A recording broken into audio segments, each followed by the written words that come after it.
Wally. Hi, guys. I had to go downstairs to get close to my router.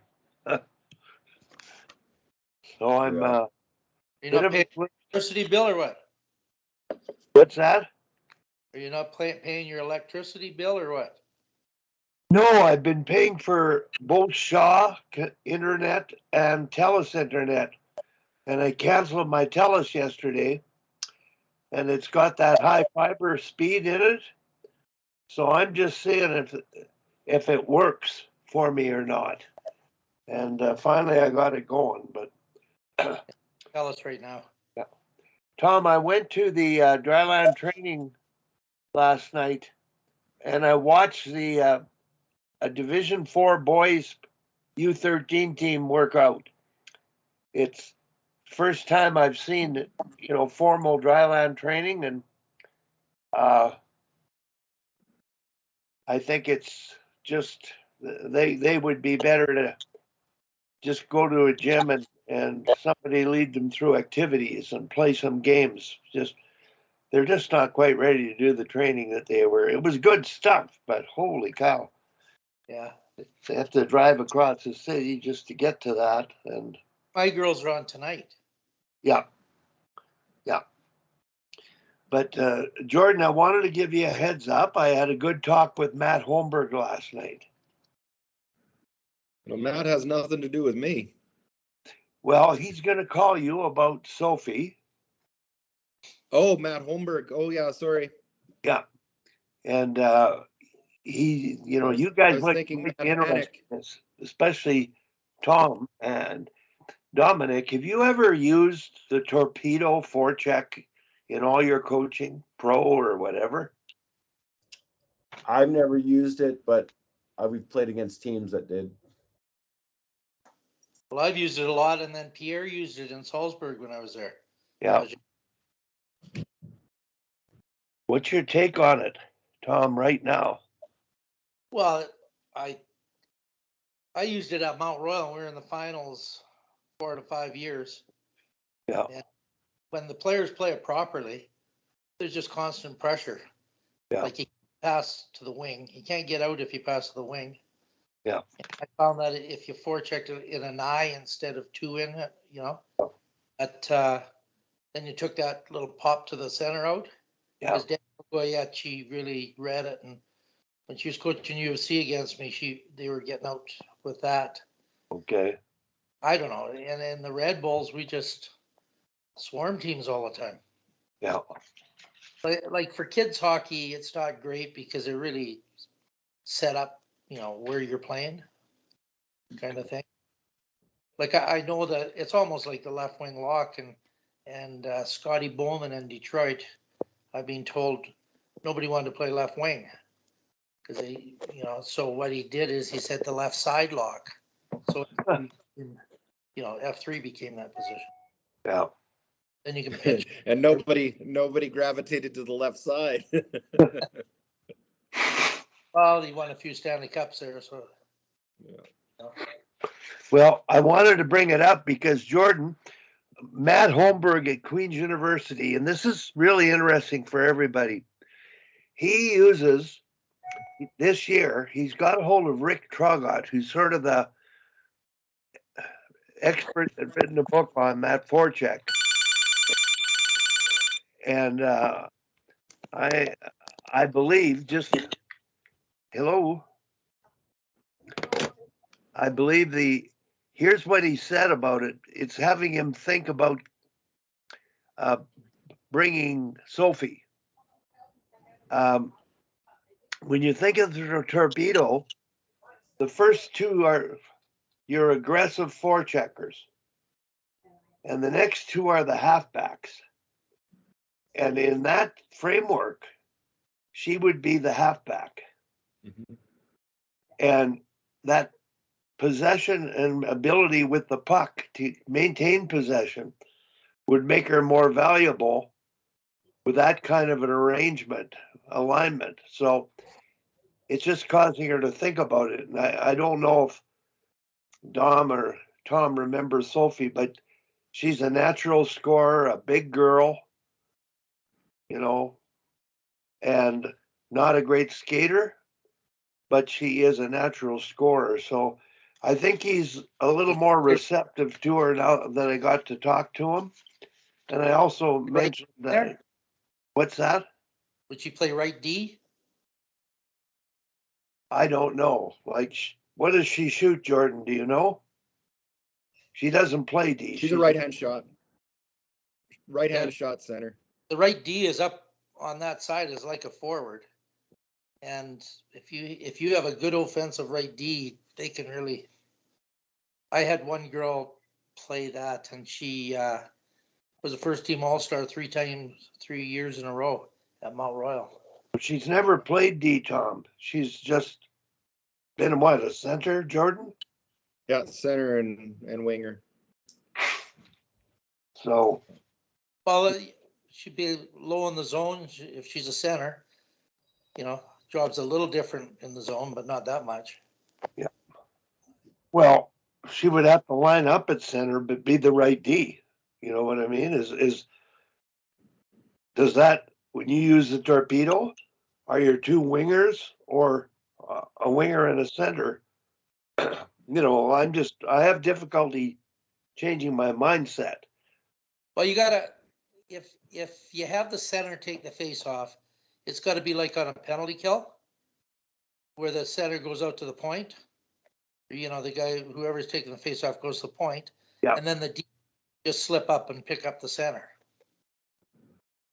You know, because there is a problem with it. Otherwise, you have the defenseman taking the face off. Yeah. Which, you know, I don't know if everybody understands or not, but it made sense to me. He never thought of it, but the value of her to be able to play at that level made him reconsider her in terms of being a recruit. But who knows what he's going to do there. So, Dom, what's your schedule? Are you on the road again or home soon? I'm The girls, gonna the girl- slip off here, guys. Sorry, Okay. Dom, for interrupting. I'm gonna slip off. I have to go teach phys ed, and it's the circus unit this week. So the kids are walking around on stilts, and I've got the balance boards with the cylinder in the middle, and you kind of go back and forth on it. I was doing that yesterday, and last night I was wondering, why is my low back so sore? That it was because here I was trying to figure out how the hell to stay on that balance board longer than a grade 5 kid. So so the perils of teaching elementary phys ed. So I'm off to do that, and then in to do an observation. So see you later, guys. Okay. one for you, Jordan, if you ever want to know those, it was the most popular school. So if you ever want to know about it, similar to that. Okay. All right. We'll talk to you later. Okay. Tom, was that the stilts or the balance board? No, it's called Mission Impossible.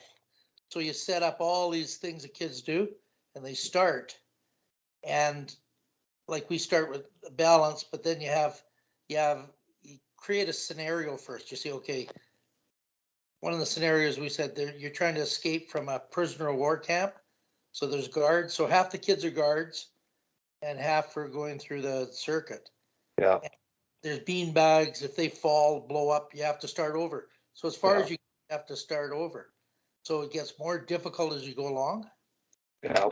And well, the last thing was climbing the rope and ringing a bell, but I don't think they're allowed to do anything more than 3 feet off the ground now. But you know, actually, I would do it at noon.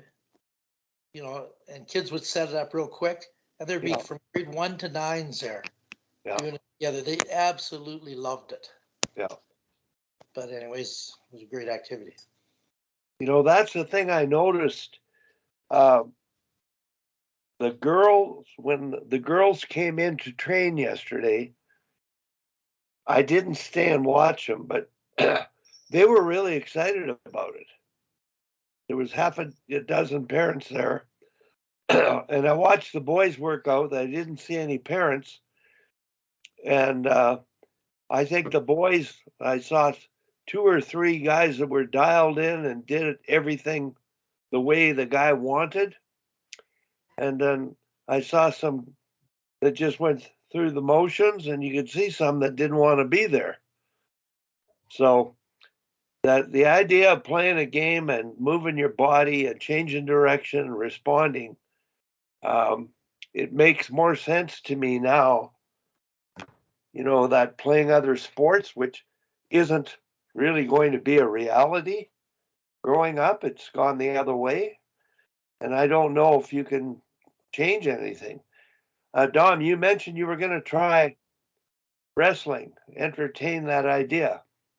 Yeah, no, we haven't had the opportunity. We've been playing quite a bit. We went last weekend. We were in San Diego, and then the girls actually they just left. I'm not going to be able to go with them. They're going to a tournament in Florida here. It's the Martin Luther King weekend coming up here. So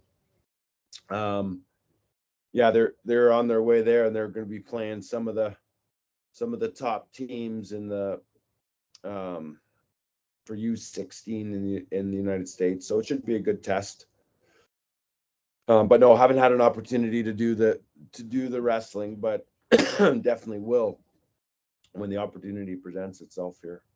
How about your boys' team, Dom? How is it doing?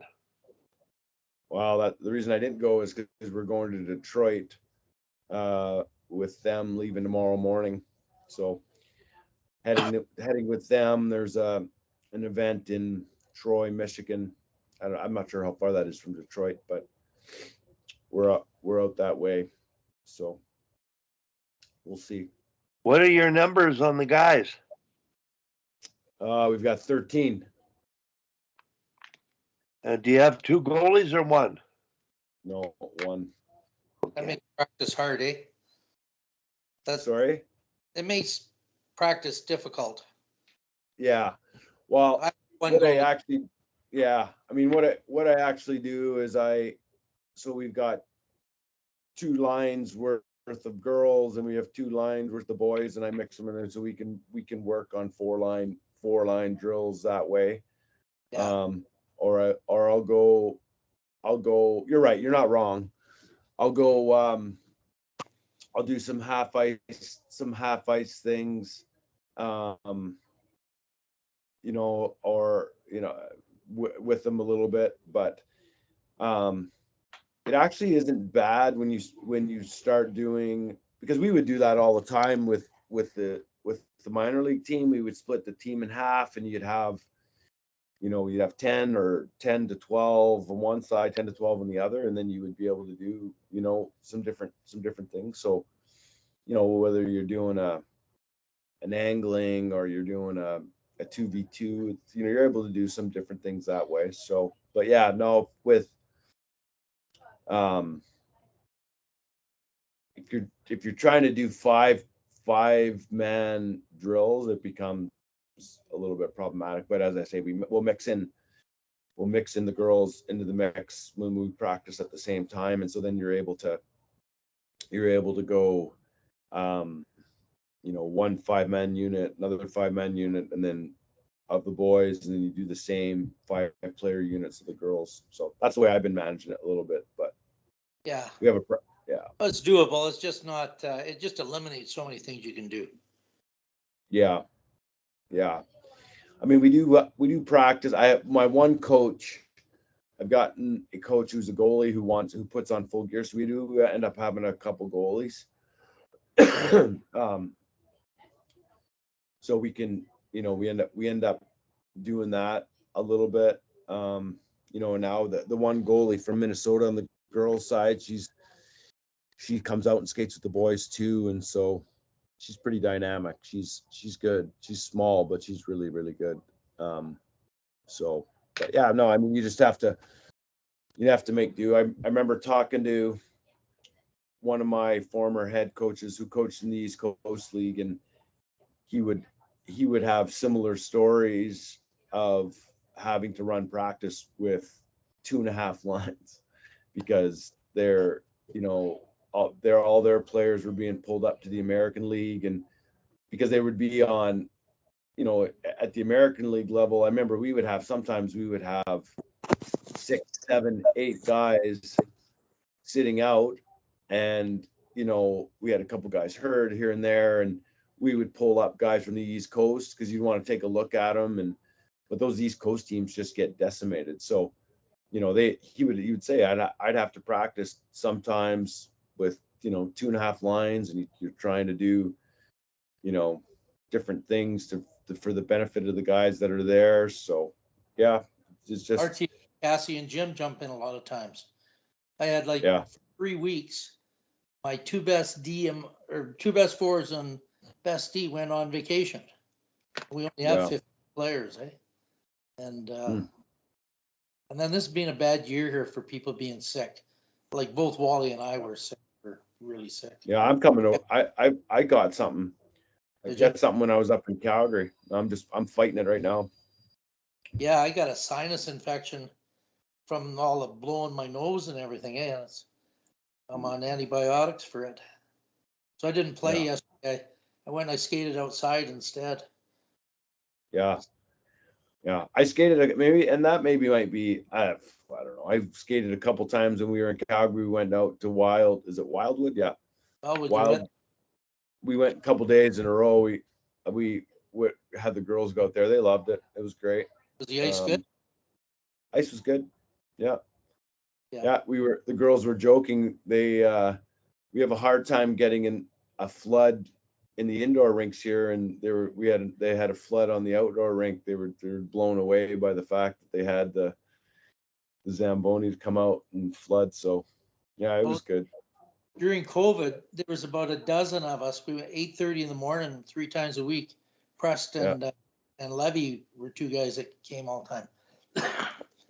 So we go at 8:30 to beat the bylaw officers. We figured they were still having coffee in the room because it was against the law to play outside for some stupid reason.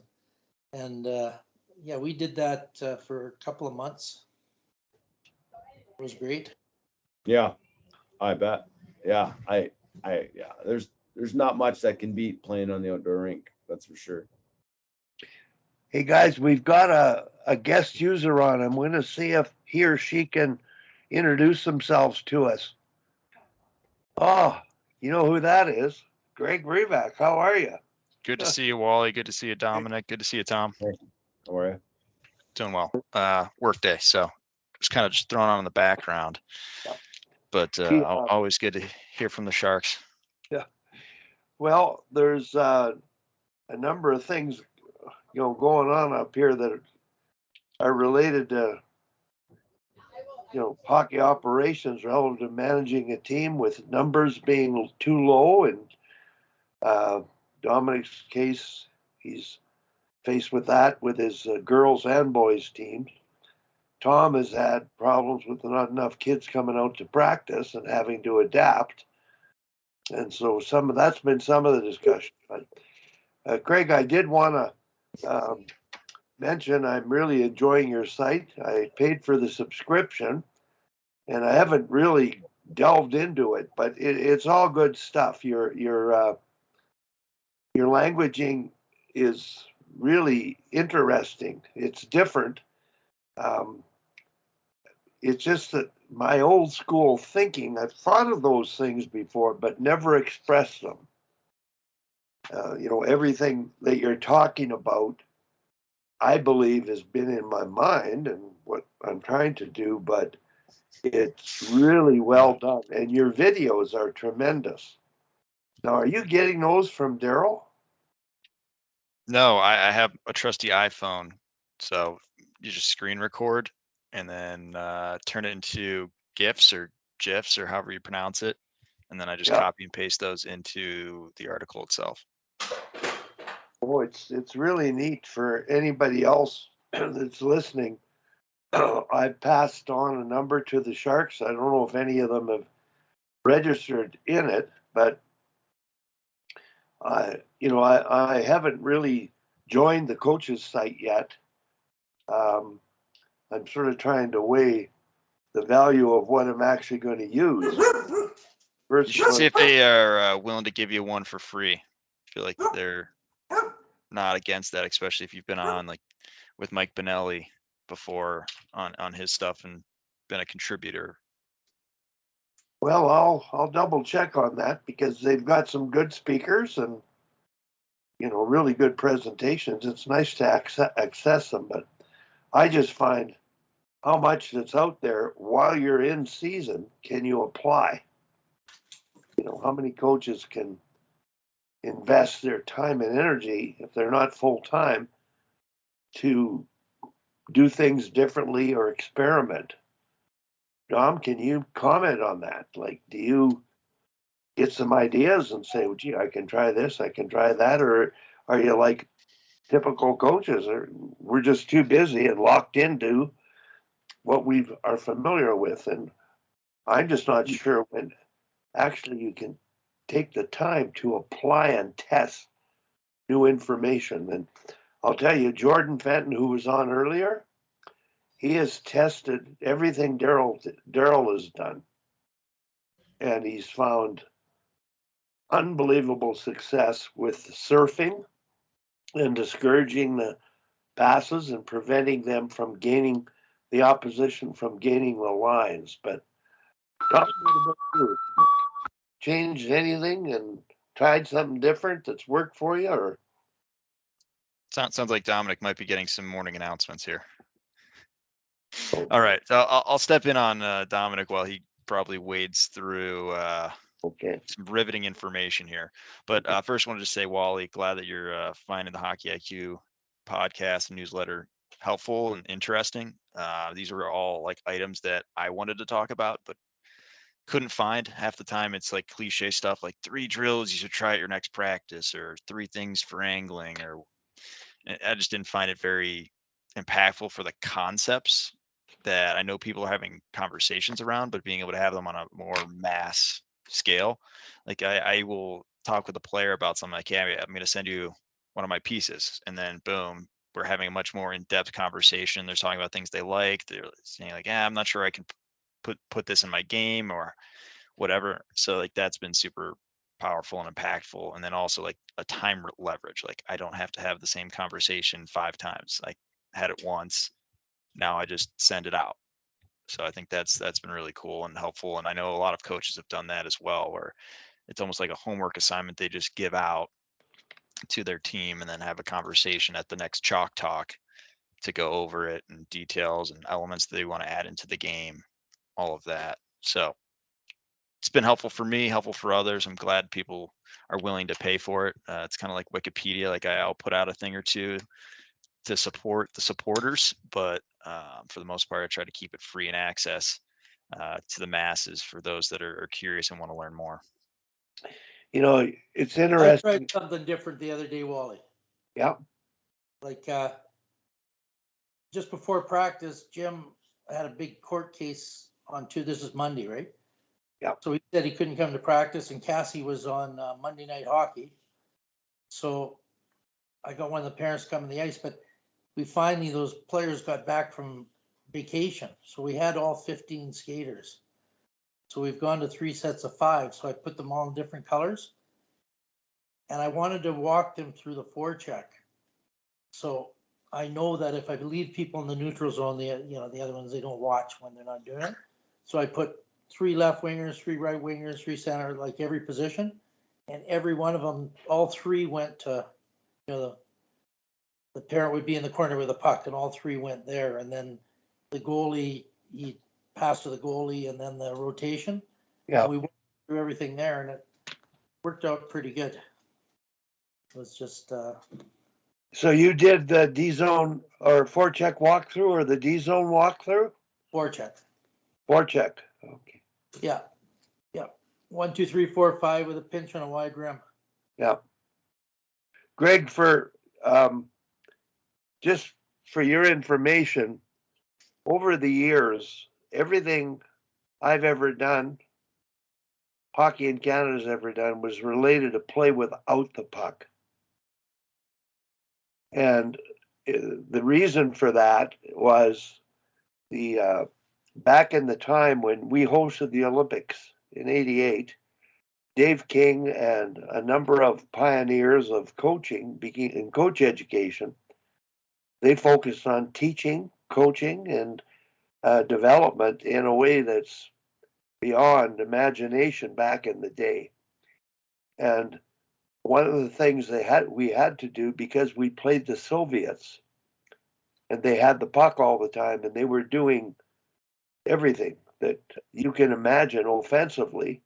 I'm not sure they're doing everything that you're talking about today and in that fashion, but my God, we focus on defense to the point of being anal. So it was 2 years ago, I watched the national under-18 female team practice, and I watched them play a game, and everything they did at practice with Howie Draper, who is a guru of defensive play because his former coach was one of the pioneers who designed D-zone cover. And our ladies team beat the U.S. yesterday 3-1, and the shots were like 30-9, and it was like, this doesn't happen. And the reason was they focused on offense, and the players are starting to wheel and move and interchange a little bit more. And I'm just finding that the mindset of how to coach, it's all offense. Now, I want to know, Dom, I don't know if you watch World Juniors or not, Craig, World Juniors, but Team Canada had an incredible amount of high draft picks. They couldn't play without the puck. They were lucky to win. And I mean that from a theoretical point of view, not a poker point of view. They were very good offensively, but they played 50-50 hockey for all the risks they took. And in their zone in the first game that they lost against the Czechs, they had no idea. There was so much space, and they really couldn't maintain D side, let alone shrink the pressure area. So everything you're doing, Greg, to me, and you can correct me if I'm wrong, but it's all offensive focused. And I watched the Leafs play last night. They won a 2-1 game. And that to me, if you can win 2-1 games with an offensive approach of their talent, they're on the right track. Well, their offense also feeds into their defense, and this is a big concept in soccer, and I don't think it's made the jump all the way to hockey quite yet, but kind of the idea of like having structure in possession.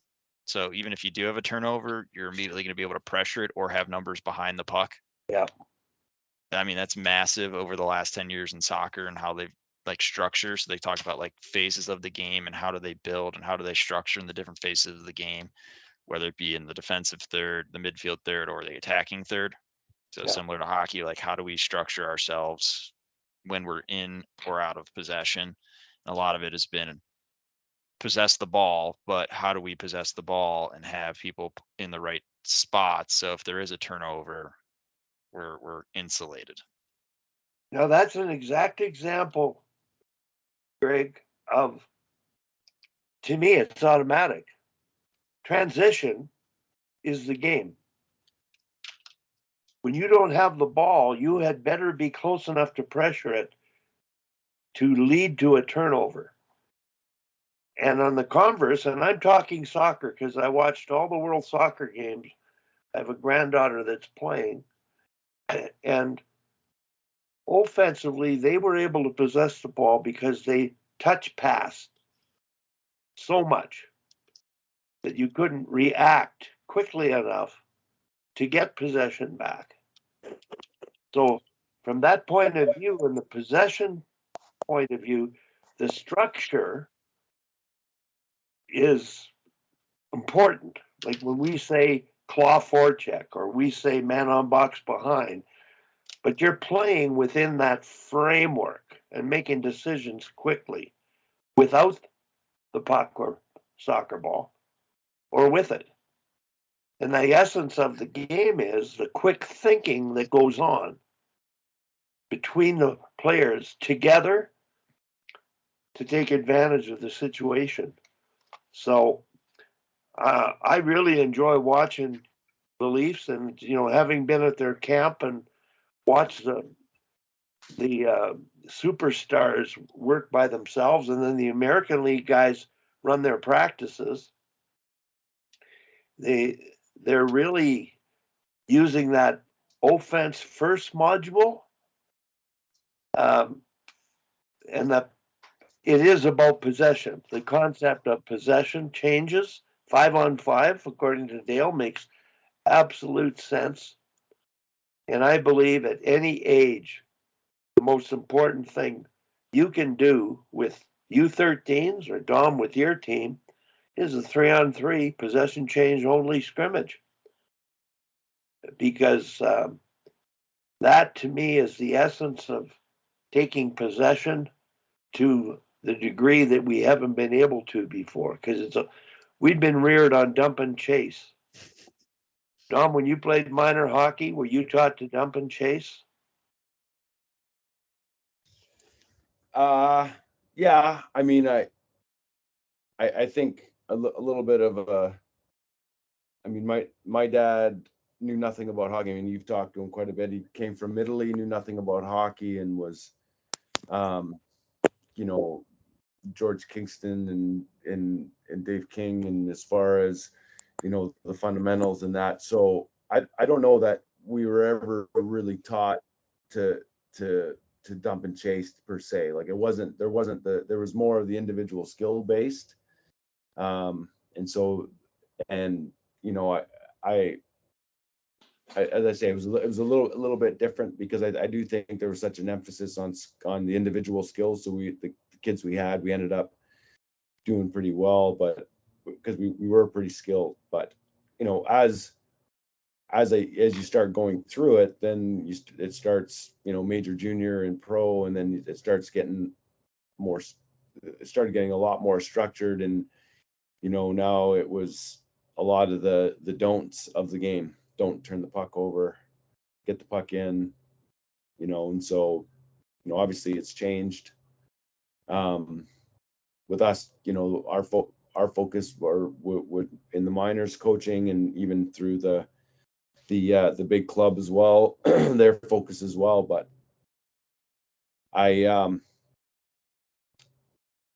do see we do play a lot on the girls and the guys side. You play against a lot of teams that, I mean, you can just hear it, get it out, get it in, get it out, get it in. And it's, yeah, I mean, it's limiting, right? Limiting in what you're enabling kids to do. Greg, is that mindset of get it out, get it in? Have you had to overcome that?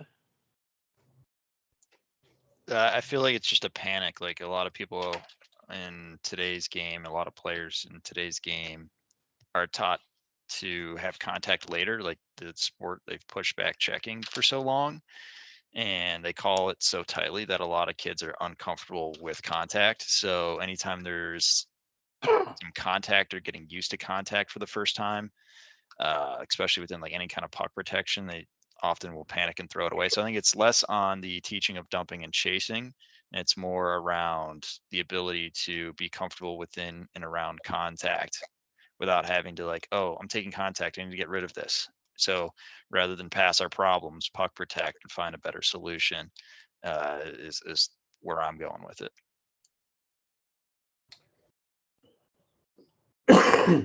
I'm not sure I understand it. My mindset is, and it relates to, you've heard the saying, and Dom, you might have to correct me on this, but the best defense wins or the best offense wins, and there's that balance. And to me, it is the tipping point, and whichever team wins the Stanley Cup is sort of the measurement stick that other coaches will follow. It'll trickle down.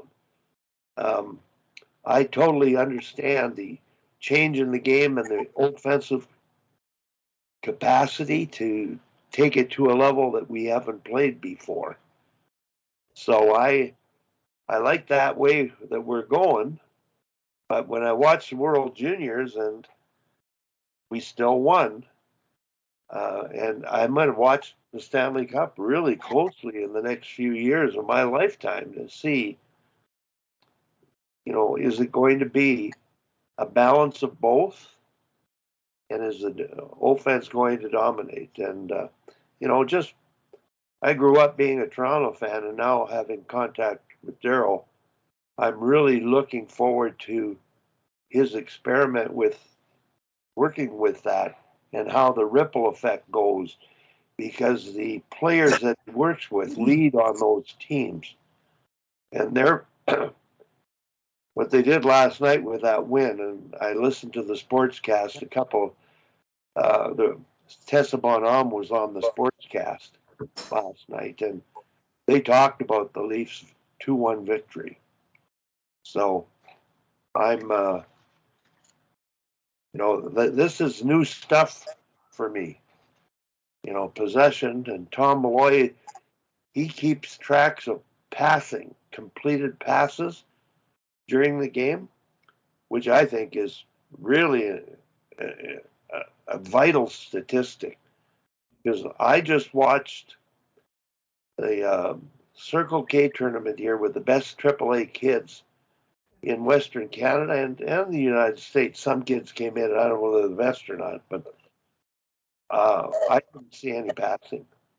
I saw the Stars, #1 draft pick, 15 years old, in the Medicine Hat prep school, which is owned by Willie Desjardins and the Medicine Hat Tigers, who drafted him #1.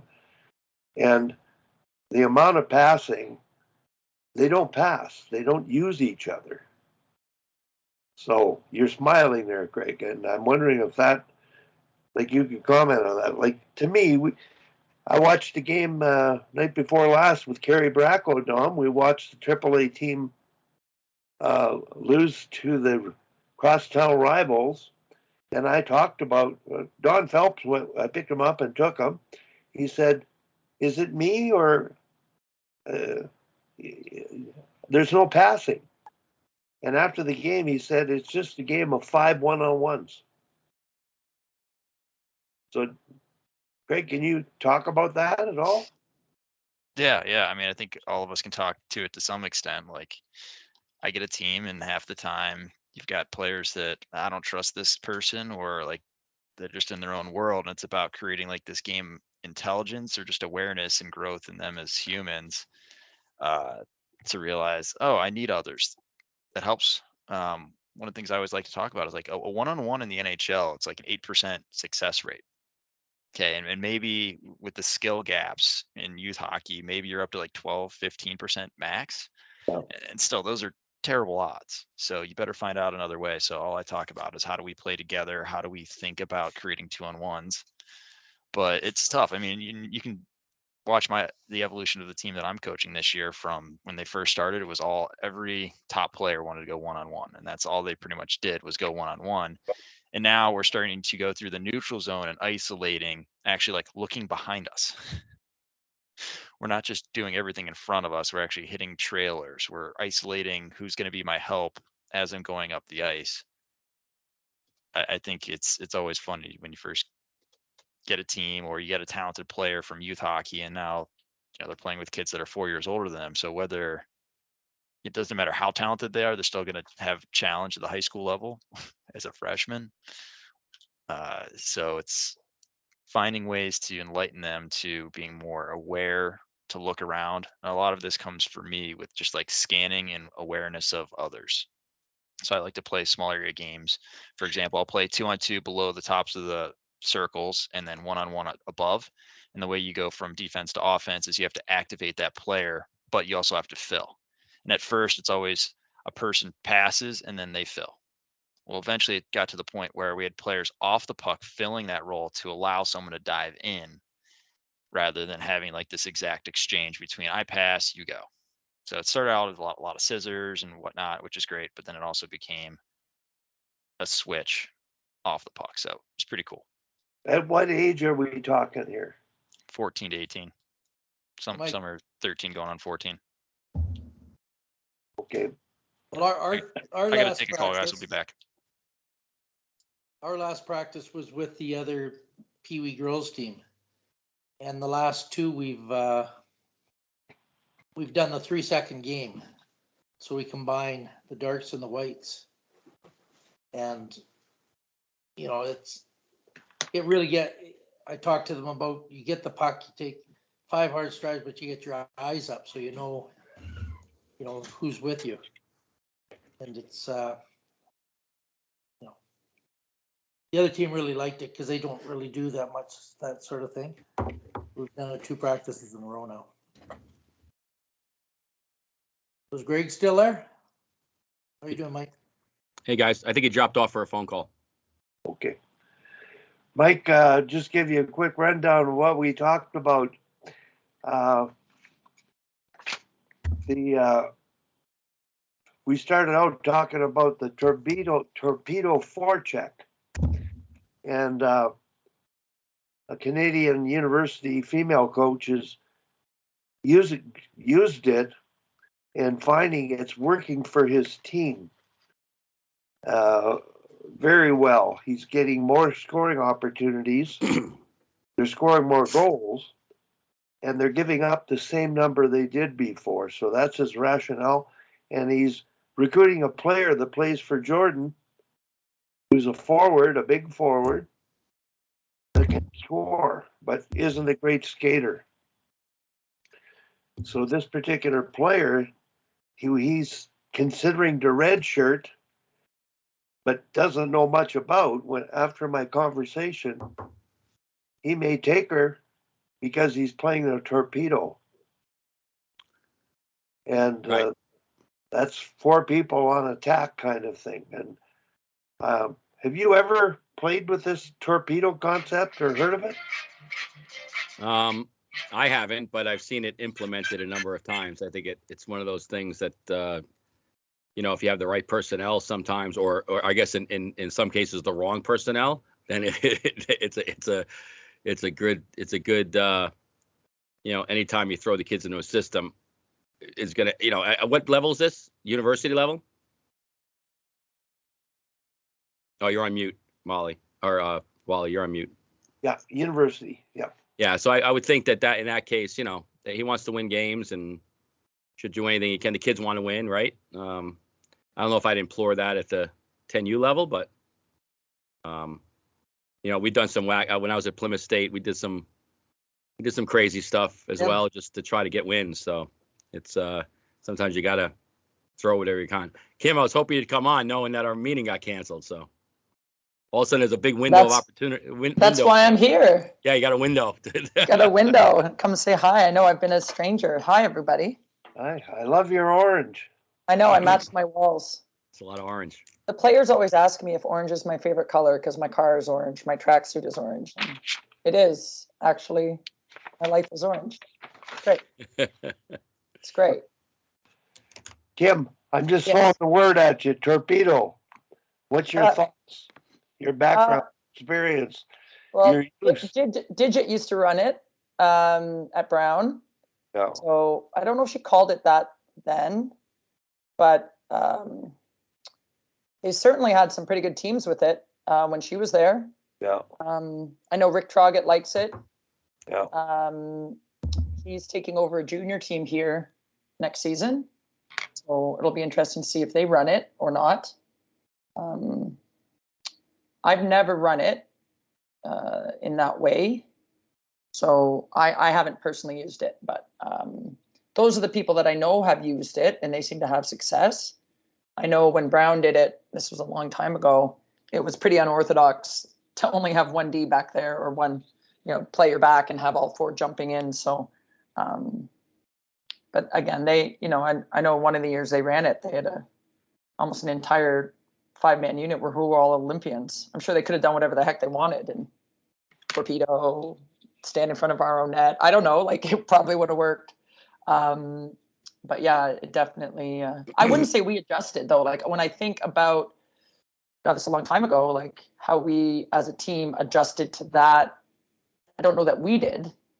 a lot, other than just that awareness of the fourth player in. But it didn't change how we attacked. It might have slightly altered how we defended in terms of our forecheck or like our D zone play. Yeah, Wally, I just think it's so funny because we go from asking the kids and the torpedo, a swarm, whatever you want to call it, right? Yeah. Now we go from getting all our kids to say, don't all get on the puck to, hey, everyone get on the puck. And I think it's but I listen, I think if you have the right people and the personnel and they buy in, right? If the group you're with buys into whatever system, then it's going to help them be successful because they're all understanding that maybe it's easier for the player to understand, okay, well, my only responsibility is to cover this back end and everyone else has their responsibilities. Sometimes it's a little easier to play than just, think on your own, free play type stuff. You said it, think on your own, free play. The torpedo to me is structured to the point of removing the thinking aspect. In other words, you're two torpedoes. You're a torpedo. You're always. There's no interchange. And so you're not necessarily as aware as you would be in an interchanging system. And theoretically, I believe the game of 1, 2, 3, 4, 5 hockey has not been reached yet. And that doesn't mean torpedo. It doesn't mean 1, 2, 2, 2, 1, 2. It means 1, 2, 2, 2, 1, 2. It means swarming, but you're thinking with the puck, possessing the puck, and getting the puck back. So I believe the game that is yet to happen is not 1, 2, 3, 4, 5. When we say the fourth player joins the attack, well, that's nothing new. That's a torpedo. You got 4 in the attacking zone. It should allow you to keep the puck in the zone. But as Tom mentioned, people find the middle of the ice. So he had to quit. No, I just had to do forecheck in an eye, not 2 in.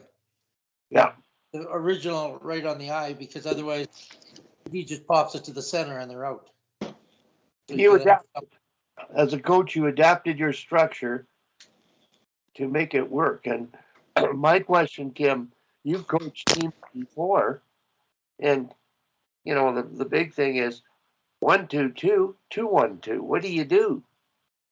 And when I developed the female curriculum, I said it's got to be both 1, 2, 2 when it should be, 2, 1, 2 when it should be, and that was the extent of it. What did you do, Kim, when you started coaching? Let's talk forecheck. Let's talk forecheck. I think I started at U15 AA. So I started in a 2-1-2. Strategically, for a couple of reasons. One, I had a bunch of A players I was promoting, so didn't have any kind of top end skill. And female players tend to struggle under hard puck pressure. So our strategy was to get in there hard and look to create turnovers and maybe get ugly goals like what I scored my entire career. As I moved up to coaching higher level teams and older teams and started to attract better levels of talent, I leaned more on the 1-2-2 because I like the structure when you recover the puck in the 1-2-2 a lot better in terms of transitioning to offense. I've always had question marks about the strong side pinch. It's a bit scary, again, because the girls are so literal. They'll there'll be no one covering up top. And, often you'll see 3 players on the hash marks and we get the puck, but what are you going to do now? There's 6 people holding hands. There's nowhere to go. But then, the hybrid model of a 1-2-2 that sometimes becomes a 2-1-2 that sometimes goes back. That's where I ended up. But I always liked the 1-2-2 because it forced our opponent to make actual plays to break out. Like, because we were right there, we're above the puck, we're stalking you, we're waiting. Like, what are you going to do next? So yeah, it's not, they go D to D. You know, if you float the box across, you're fine. If you can rotate the pistons fast enough, you're fine. But I always started with a 1-2-2 my last couple years of junior, and trusted that the other team's skill and maybe team play wasn't quite at the level to break that more passive pressure. But I just like it better offensively for what it gets you once you get the little black thing back. So yeah, that's how I ended up. But I just sent you guys my playbook for U9B, so I need some help here. If you guys, this is like hot off the press, but it sure looks like a 1-2-2. Your little claw there, Wally. Yep. Sure looks like a 1-2-2 to me. So that's getting launched tonight. Our first game's on Sunday, so think happy thoughts. Yep. Now I've got a question here for Greg. Greg, we've been brought up on teaching defense first. And I ask coaches now, how do they start when they build a team? And I automatically, first few practices, D-zone cover. And I follow it up with moving up the ice. From D-zone is the breakout transition, reactive, intuitive to the situation, and then different kinds of attacks, direct attacks. So that's the sequence, but it starts with defensive zone, and then because you got to play games whole ice sooner than later with a new group of people, forecheck. And at the youngest age levels, I still advocate the 1-2-2 and that claw, because it gets the picture where they'll spread out enough to see, read, and act, think where they should go, could go at a young age. Craig, in your work, I'm wondering about, you take on teams, do you even think about that stuff and let it, or are we spending too much time on it? So I journal all my practices, so I can go back and tell you exactly what I did and when I did it.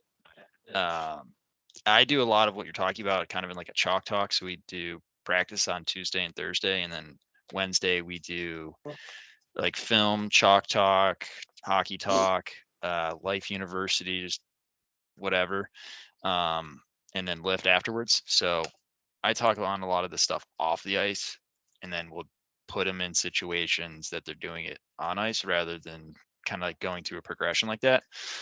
First 2 weeks, I always do just as many puck touches, weird skating as possible. And I'm a big fan of skating drills with pucks, so puck centered skating. So I have a drill called Passing Chaos. So it's all about looking and passing. So Passing Chaos, absolutely vital. So I'm always trying to get them back to feeling normal and feeling like, okay, this is a natural feeling of playing the game. Once I start getting into actual gameplay situations, like I don't have a defined forecheck. I have, I know Al Ramsey's talked about this. I've got the dog on it. Someone's going after the puck. Then I've got the fox just kind of feeling it out, and then the eagle above top. So it's less on 1-2-2 or 2-1-2, whatever you need to accomplish your goal, go for it, on that kind of stuff. And then I do a lot of like soccer rondo type drills, and like that works its way into penalty kill / power play rather than just going like straight towards it. So I approach every like system from a very concept heavy base and very flexible. The only thing I really ask for is F2 hard to the net and our weak side winger slants across the ice. Other than that, it's very fluid on what you can and cannot do based on the roles and responsibilities, which usually is a shock for players for the first month until they figure it out, and then we tactically dominate. Whether our skills available or not, different question, but from a tactic standpoint, usually we're much better. I mean, this may seem strange, it may seem simple, but Kim, the only time you really 1-2-2 is on a change.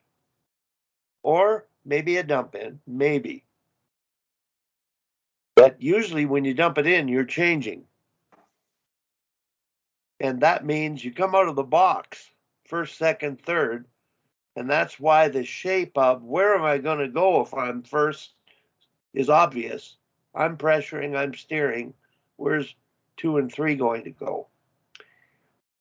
Once you get possession after that, on direct attack, you follow through with 2-1-2. You don't think 1-2-2. So the only time, and this is in my mind, the only time you start out is when you change. And you don't dump it in forecheck anymore. You dump it in and change.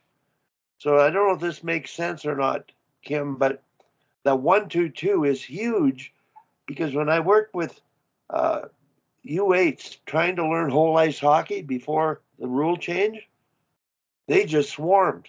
Like you could put an umbrella over all 5 players. But once we introduced this claw, they cut the ice in half.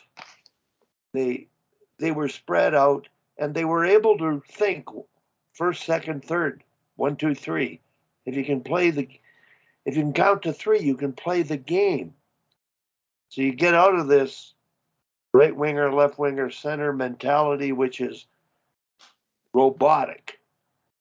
But to me, relative to the forecheck, I even look at, okay, you got this torpedo. Well, that's basically a 2-2-1 when you're really aggressive. And it would be the offensive defenseman who would be up more than the other one. And I think the way the game's going, both sides are going to be offensive. I don't know if the pairings in the NHL are typically one defensive D and one obviously offensive D. But the game that's evolving, I think, is really the interchangeability.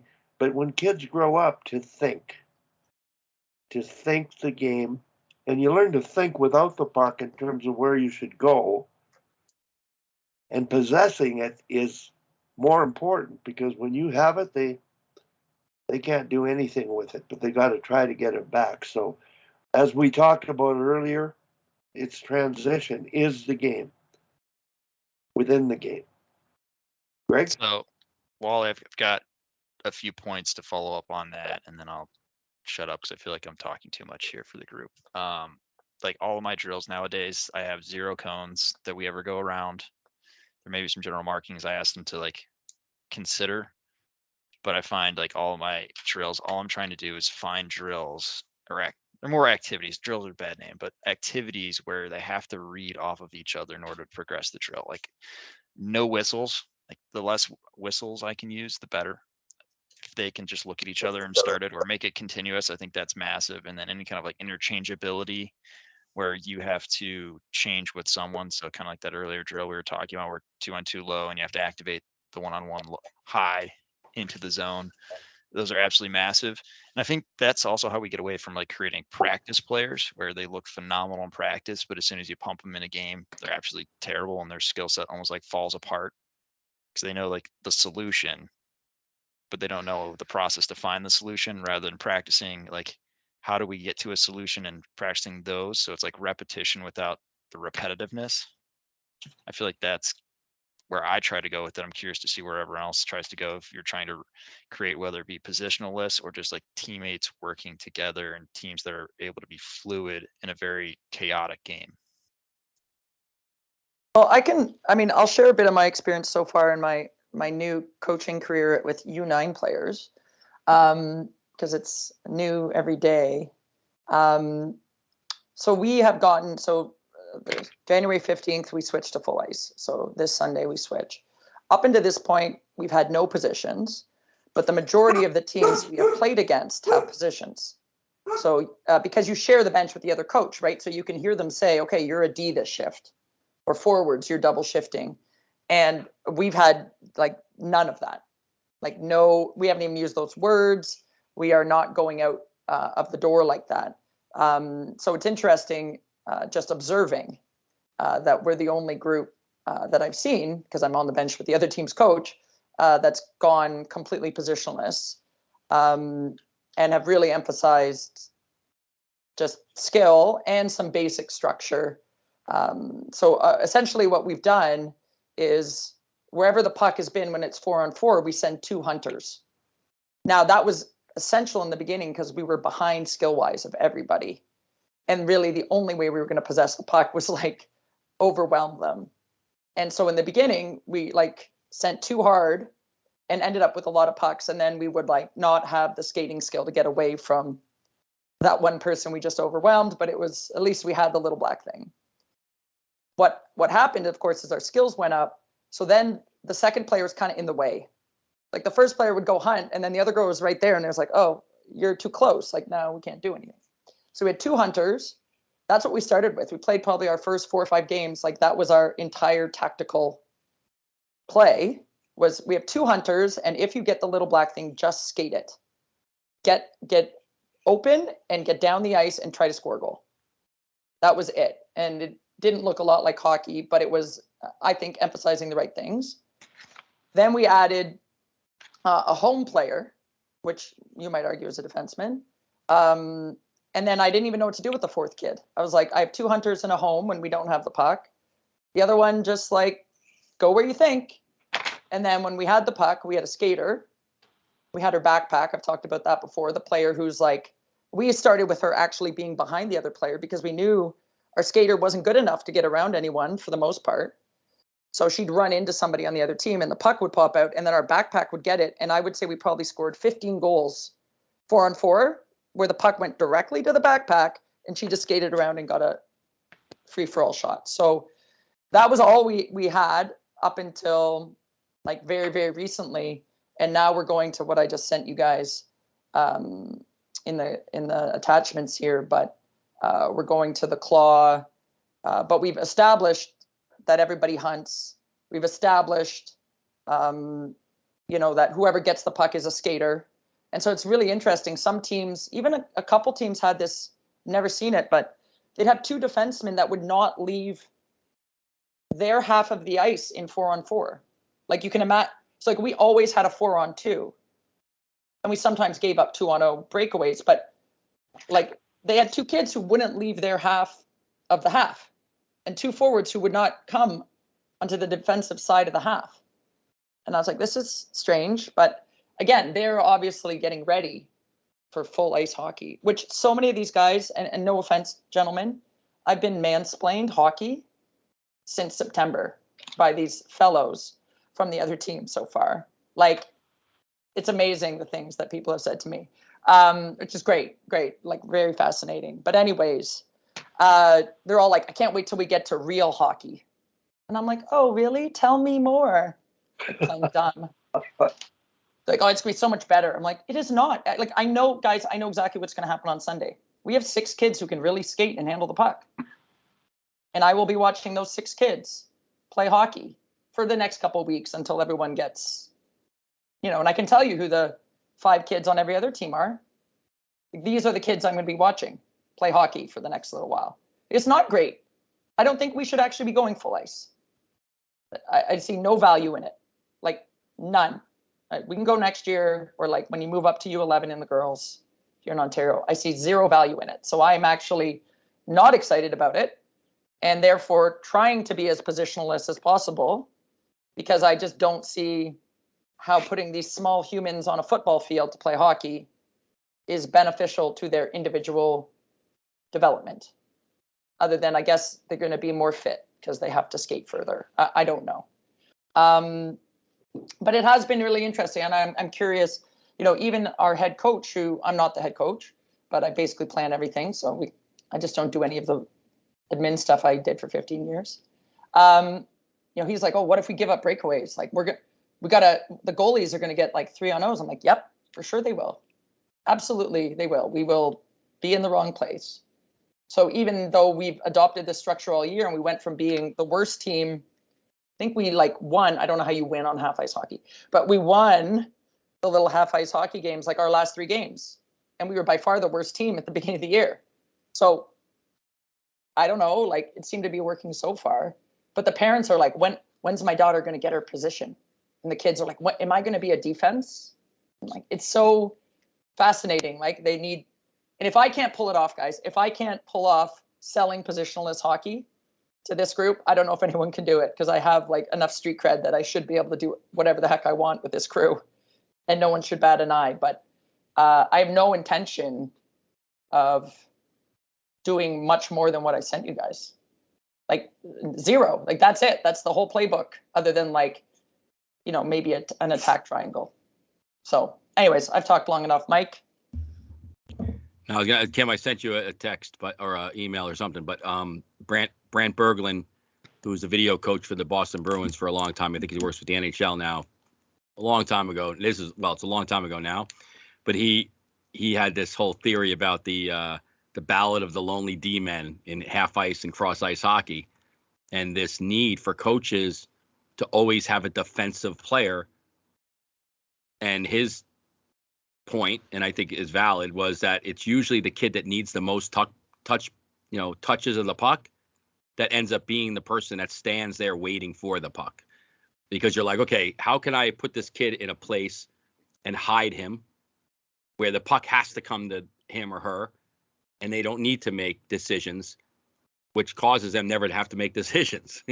So if your goal is to develop the kids and the players, I would hope that at 7 and 8 years old, that is a major goal, then it doesn't make sense to start putting players in, okay, you can't go over the midline because now you're no longer a defenseman, and vice versa. And we can't get fast breaks because, I mean, and I definitely hear you on the, like, this is not, when we're playing real hockey, we have to do this. I go, well, the real hockey I saw at 10U ain't real hockey either. I mean, one kid going down the ice and scoring is, I mean, unless you're, I guess Connor McDavid makes us all look bad, right? But that's not real hockey either. That's not real. So I think that's what but everybody falls to that denominator that, well, look at Connor Bedard. Like, I was joking in the World Championship, my 9-year-old and I were watching the game, and I go, so what do you think the strategy here is in overtime? He goes, I don't know, just put Connor Bedard out again. He goes, I mean, I don't think he even got off the ice in overtime. So it almost makes like, but everybody thinks their kid is Connor Bedard, right? So it's like, well, that's not real hockey either. Like, that one person dominating for a 7-minute portion of the game is not real. It happens, but for all the rest of us, we have to learn that players have to come in, players have to go out, players have to fill lanes, players have to fill, areas of the ice and get open. And I think that, I know in the US, and when we've been selling the ADM and cross ice hockey, that's one of, I think, the biggest missteps we made was not identifying it as, right at the beginning, age appropriate hockey for that age group. We automatically had people think, well, we're just not giving them as much ice as they need. No, we're giving them the ice. We actually are giving them the amount of ice that they need. And for some reason, I don't know why it is, because I never hear it in baseball. I don't hear it in lacrosse, and I don't hear it in soccer, that a little 9-year-old isn't playing in an MLS soccer net. I never hear anybody complaining. Like, if we ever put a kid in that net, they'd be like, what are you, insane? Like, this is the stupidest thing in the world. Every shot is a goal. And I don't know why the leap to hockey hasn't made it. It's an interesting subject, because I've coached lacrosse for 9 years, and I've never ever had a problem with, U10, U9, U8 lacrosse playing small field, half field, small nets on a smaller surface. It's never come up. So it's Like, just an odd thing. We had coaches complaining when we had the small nets out for our 4-on-4. Like, we had the option. Age-appropriate nets. Yeah. They'd be mad. I'm like why? Like, yeah. But then who's it benefiting? Except the kid that can flip the puck higher than the goalie's shoulder. Yeah, but this is this is, again, I had a coaches meeting with the other coaches, and they're all great, and they have coached, for years. Most of them. We have 6 coaches who have coached for longer than 3 years, so it's like a pretty good group. But we're talking about what we're going to call like the lions, which is the bottom of the claw, which you might argue are the defensemen. When you, like you said, Wally, when you line up for the face-off or when you change, the lions are at the bottom. Okay, so the debate was, well, like, do the lions get to hunt? I'm like, yeah, of course they get to hunt. They're like, well, if the puck's at the hash marks, is the lion going to go? I'm like, if she's the closest one, she's going. And they're like, well, what if we give up a one-on-one? Or like I'm like, first of all, I don't know about you guys, but like our 7 and 8-year-olds and my 6-year-old daughter, like their ability to skate backwards relative to everyone else's ability to skate forwards with the puck, it's like not even close. Like we're a 1 out of 10 on backward skating and like a 4 out of 10 on skating with the puck. Nobody is a good backward skater. So why would I want no one skating backwards ever? And the coach is like, what do you mean? Like, we're not going to skate backwards. First of all, they'll never make it. Like they'll never make it to the other end backwards. Like there'll be 3 face-offs by the time they get there. Like we're going to skate forwards and angle and like just go right at the girl. And they're like, what if she goes around her? I'm like, well, then that girl has a weight shift in her repertoire. Yay for her. And she will get a breakaway.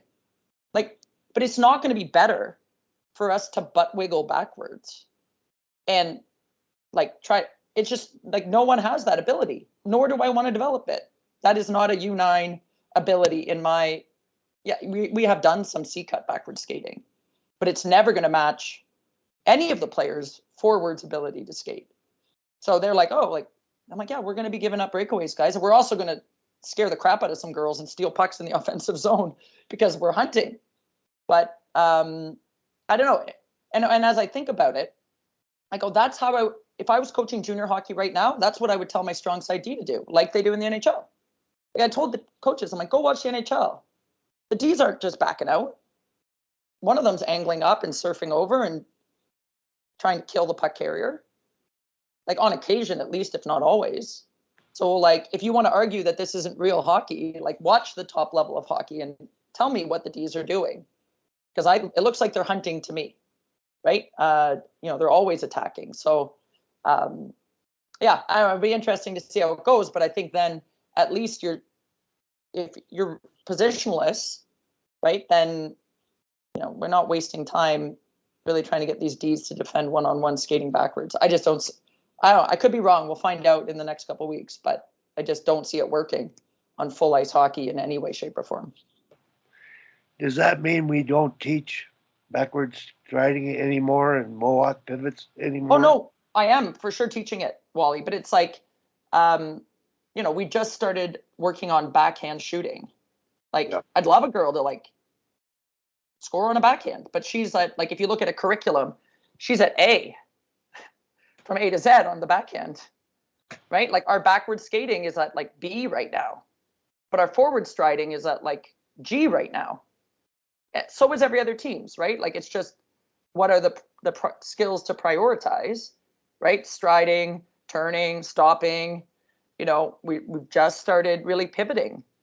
Like these are, again, I'm starting with a completely blank slate, and I didn't have the benefit of really knowing the skill set of the group because I didn't pick the team. So I quickly identified like what the holes were. And so, like we might get to see by the end of the year on backward skating. Not to say like we're not going to do it. Of course we're going to teach it because there's a skill curriculum that needs to be taught. But the expectation that they can then take that as a tool to solve a problem is unrealistic, I think. That backward skating is not going to solve a problem of them defending a one-on-one yet. Turning around and angling the girl will solve the problem of defending a one-on-one right now, right? So there's the skills we develop because that's part of the curriculum and the overall athlete development. And then there's the application of those tools to solve a problem in a game, right? And I don't see the backward skating right now solving problems for them, but it's absolutely a skill that will continue to develop. I just don't see it being tactically relevant, at least till U11. And I watch a lot of U11 hockey, which is the next level up. And again, I see defenders, and we have a pretty high level U11 team, 2 of them actually. And again, the backward skating relative to the forward skating ability of every player it's not close. So I would argue I wouldn't want those defenders necessarily defending skating backwards on the strong side either, because they're better. They have a better tool in their toolbox to use. So I would say we let them use the tools that are going to give them the most success in the short term, while slowly building up the tools that they just don't have yet. Like, we have to do face-offs this weekend, Wally. Like, we haven't had a face-off all year. I'm not going to spend 20 minutes in practice working on how to win a face-off. But, like, we're going to have to do something when that puck is dropped. Right? So we're at A, and all I'm going to tell them is lift the stick up. And the other two come in and get it. I don't know. That's the starting point for me. But it's fun to teach, like, completely fresh. Like, I'm learning a lot in it. It's actually quite fun. And I have no ego in it because my kid's the youngest player on the team. Like, I really don't care if we win or lose, like, at all. It's like 0% of my DNA cares. So that's I've never coached like that before. Every other time I've coached, of course, you have an ego. Go, oh my God, I'm a junior coach. I'm a provincial team coach. I'm a this coach. I don't want to lose. I can genuinely say I do not care if we lose. I've never had this experience before. It's quite interesting. But your parents and the man coaches, they want to win. Oh, I know. For sure they do. For sure they do. Yeah. But that's so I say that to appease them, Kim, everything you're doing, don't change. But make sure you teach breakaway skating with a puck. Oh, for sure. That means pushing it ahead of you, not letting it slow you up by handling it while you carry it. I know that to me is what I call, keeping everybody happy advantage. Teach breakaway skating. Take advantage of your speed with a puck. The best skaters are faster with a puck than without it. And you'll get more scoring, which will allow you to play that way.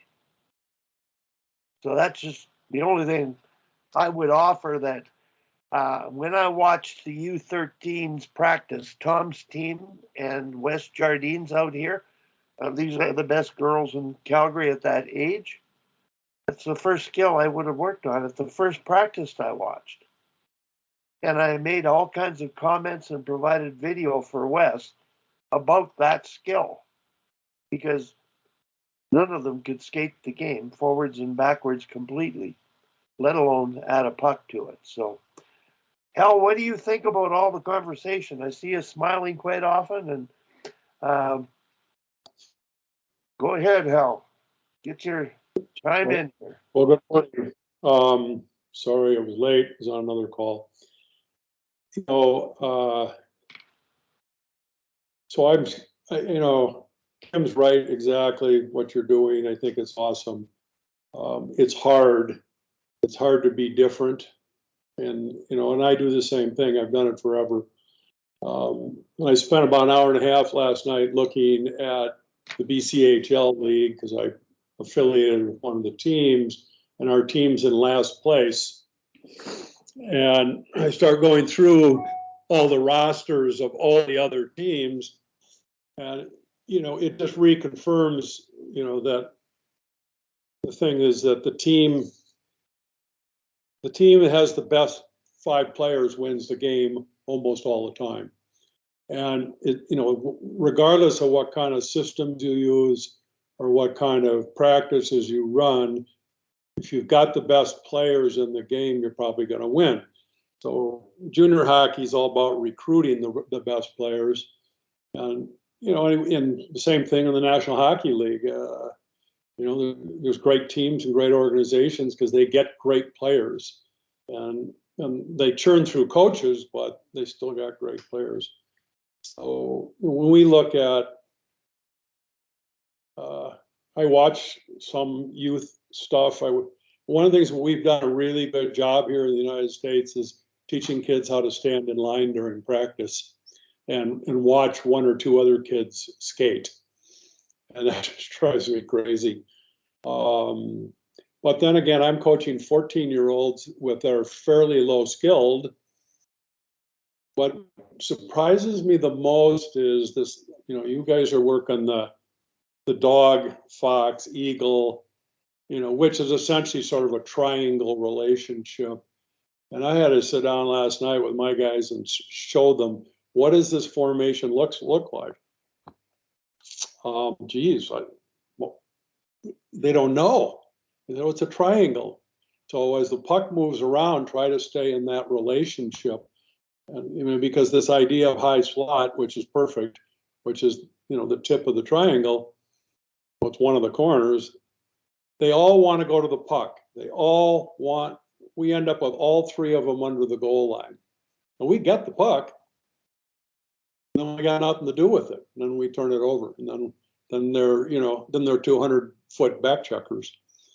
So getting kids to understand the concepts of how to play this game, in my opinion, is very difficult. And because most kids don't even have the psychologists call it perception. We would call it players that see the ice, and but they're usually the higher skilled players.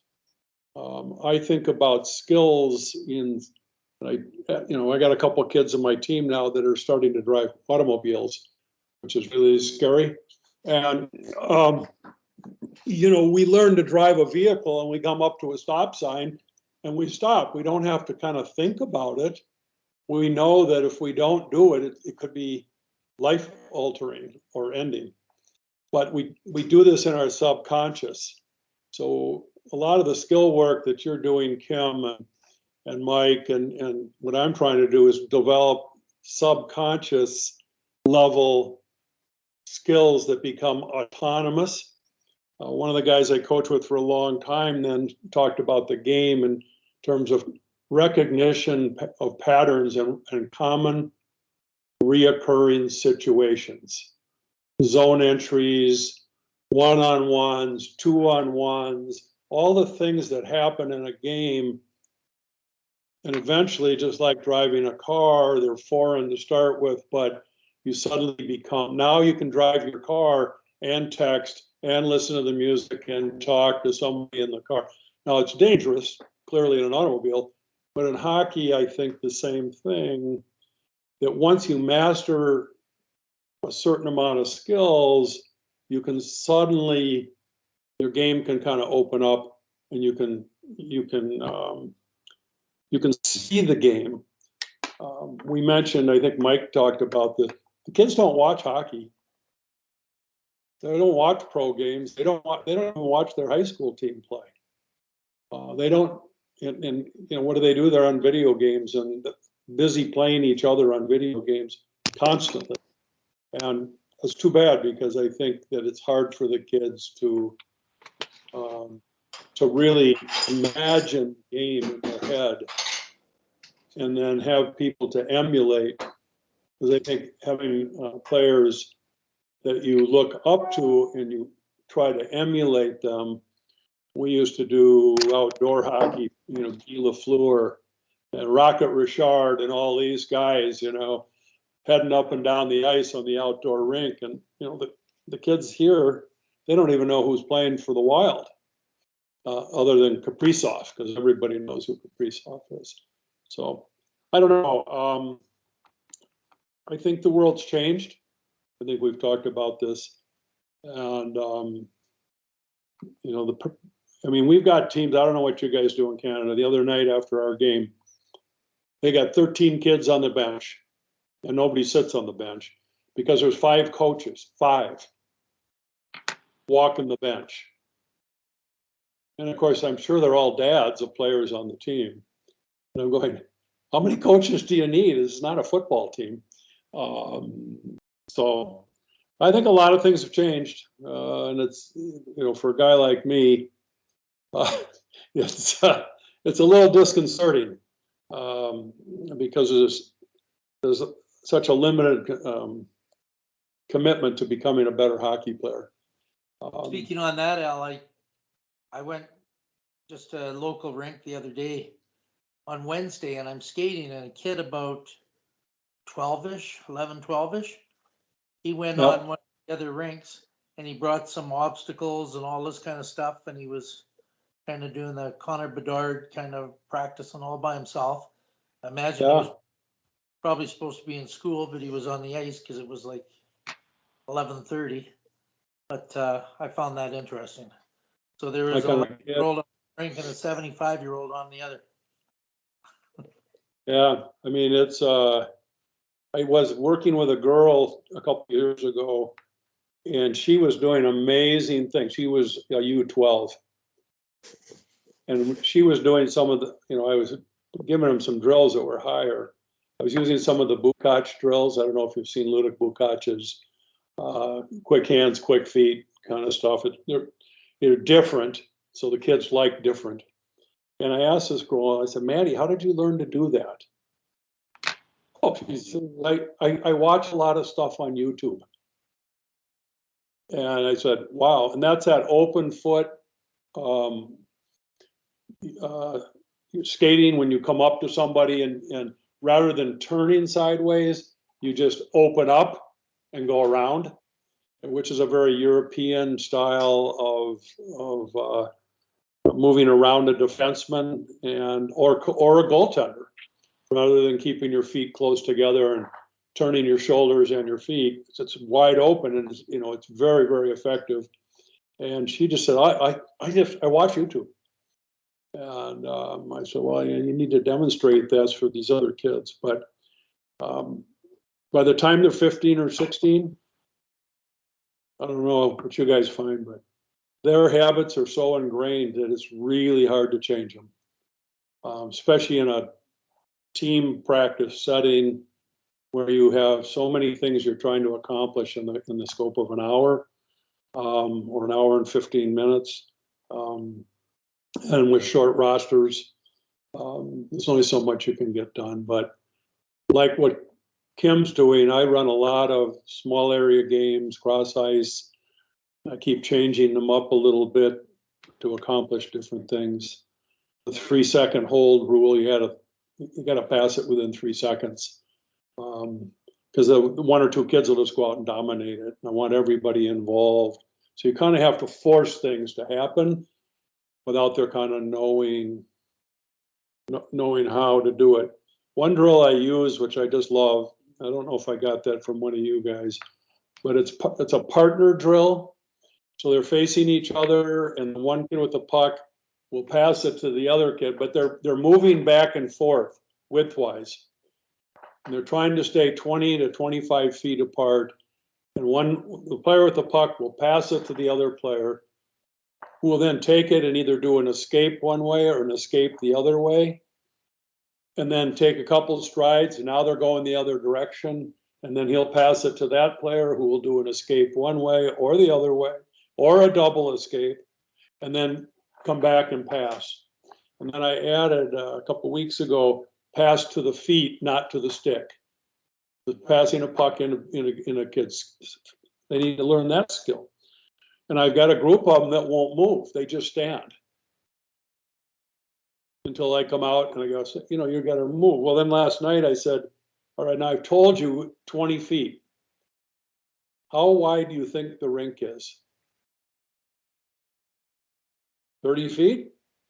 25 feet? So no, it's 80 feet, 80 feet wide. So you got to be moving back and forth in it.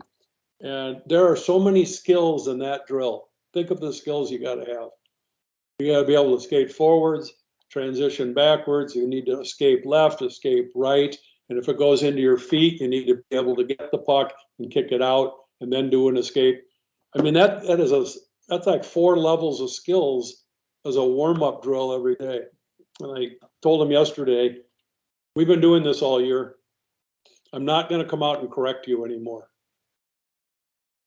If you don't want to do this drill, if you don't understand how many great skills you're getting out of it, then I can't help you. And I'll be interested to see what they do tomorrow. We don't skate today. We'll see how they do it. But Yeah, Kim, awesome what you're doing. I don't know if I can deal with Bantams again, but maybe I can deal with younger kids and have some fun. But the parents are the problem, big time, because they want to win. We have a win society culture in North America.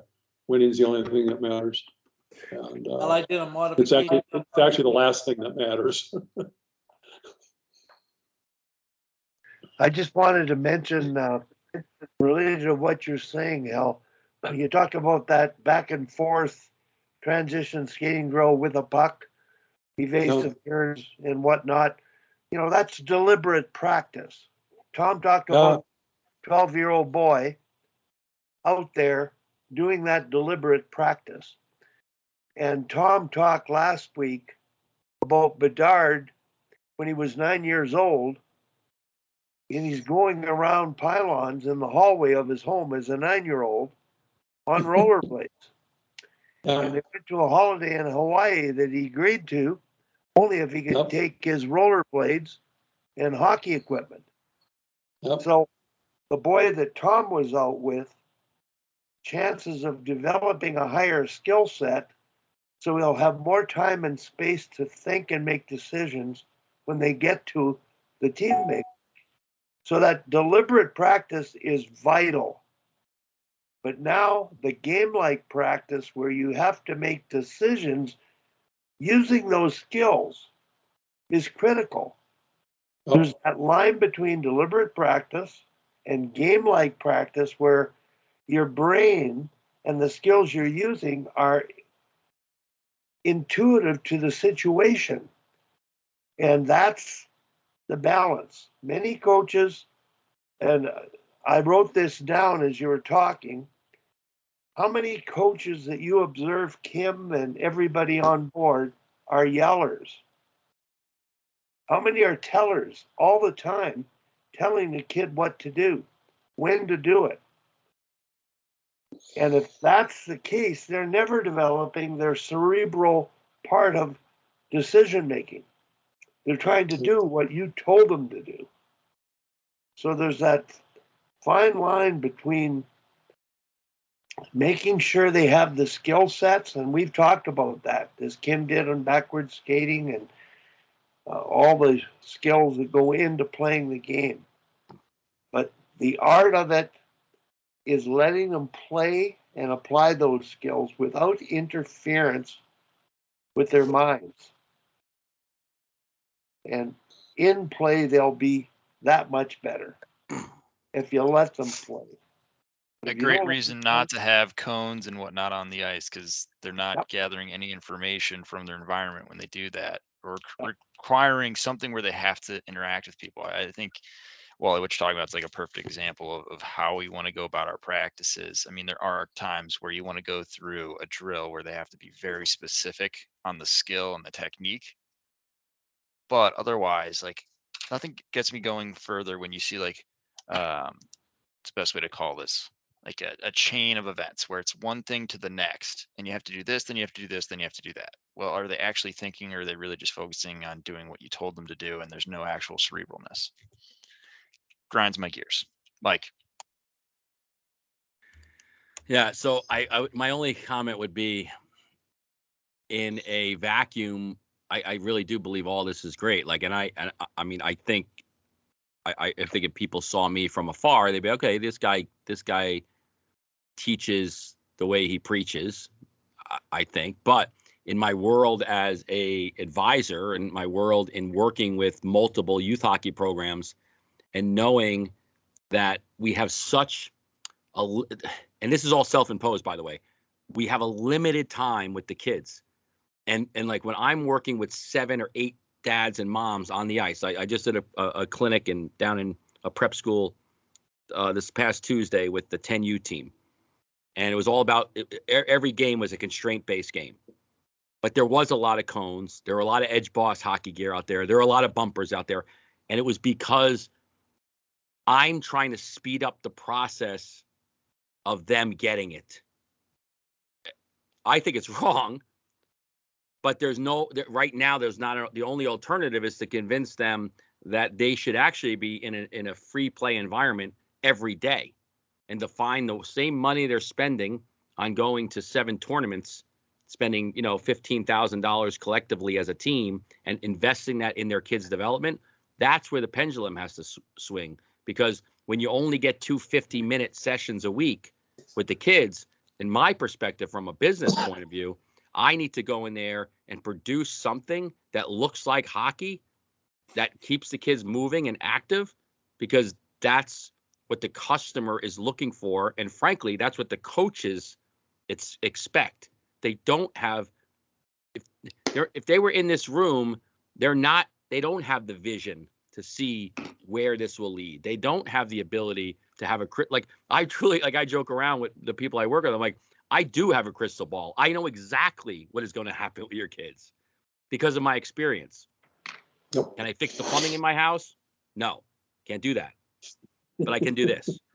And I know the trajectory of where your kids are going to go.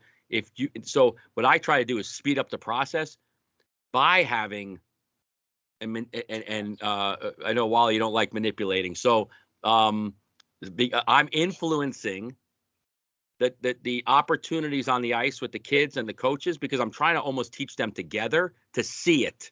And the only way sometimes for them to see it is to build it and show the funnels and show the constraints and show where they should turn. Do I want to get them out of that? Yes. I would hope that in the drill planning that I do with the programs I work with, the progression is stuff starts disappearing. It's all there at the beginning. Like I remember, listen, when I was a first year, when I first got out of school and I started coaching, and I coached 8U hockey and mite hockey, I won a lot. I mean, I actually probably started making my living because I was such a good coach at 8U. I mean, when we won everything, no team could beat us. But it was only because I was out there with a spray can, and I would paint lines and circles and X's and squares, and I would say, okay, guys, and this is full ice hockey. When you come into the zone, you must be standing in one of these areas. And I would just play the percentage game. Okay, when we go into the other zone, if you're standing in one of these areas, you're going to probably get the puck. And then you're going to have to do something with it. So I won because I was able to literally bubble hockey my players. And I can tell you right now, there's not a player, there's not a parent in that group that would ever say it wasn't the greatest year of their kids' lives because they won everything. But did they learn anything? Probably not. They might not even, they had no idea why they were there. They had no idea where they were following the lines. They had no idea why they were going at the X or the O or the triangle. They just knew they had to get there in order for them to be successful. So I think it's a fine thing to say. And I think that's where the Connor Bedard type stories and the pro, like I worked with, I video of Trevor Zegras playing floorball in the gym at 10 years old with me. And why? And he looks exactly then like he looks now. The moves he's making then, he makes today. He was doing it on floor and with a ball, but his thought and his mental process was the same. Escaping, protecting, deceiving. But all of that comes from doing it, having players that do it over and over and over freely and on their own. And a lot of us just don't have the time to allow players to do that because we're in a team structure with limited ice. That's my only kind of comment on that, I guess. Mike, I'm glad you mentioned Bedard and Zegras.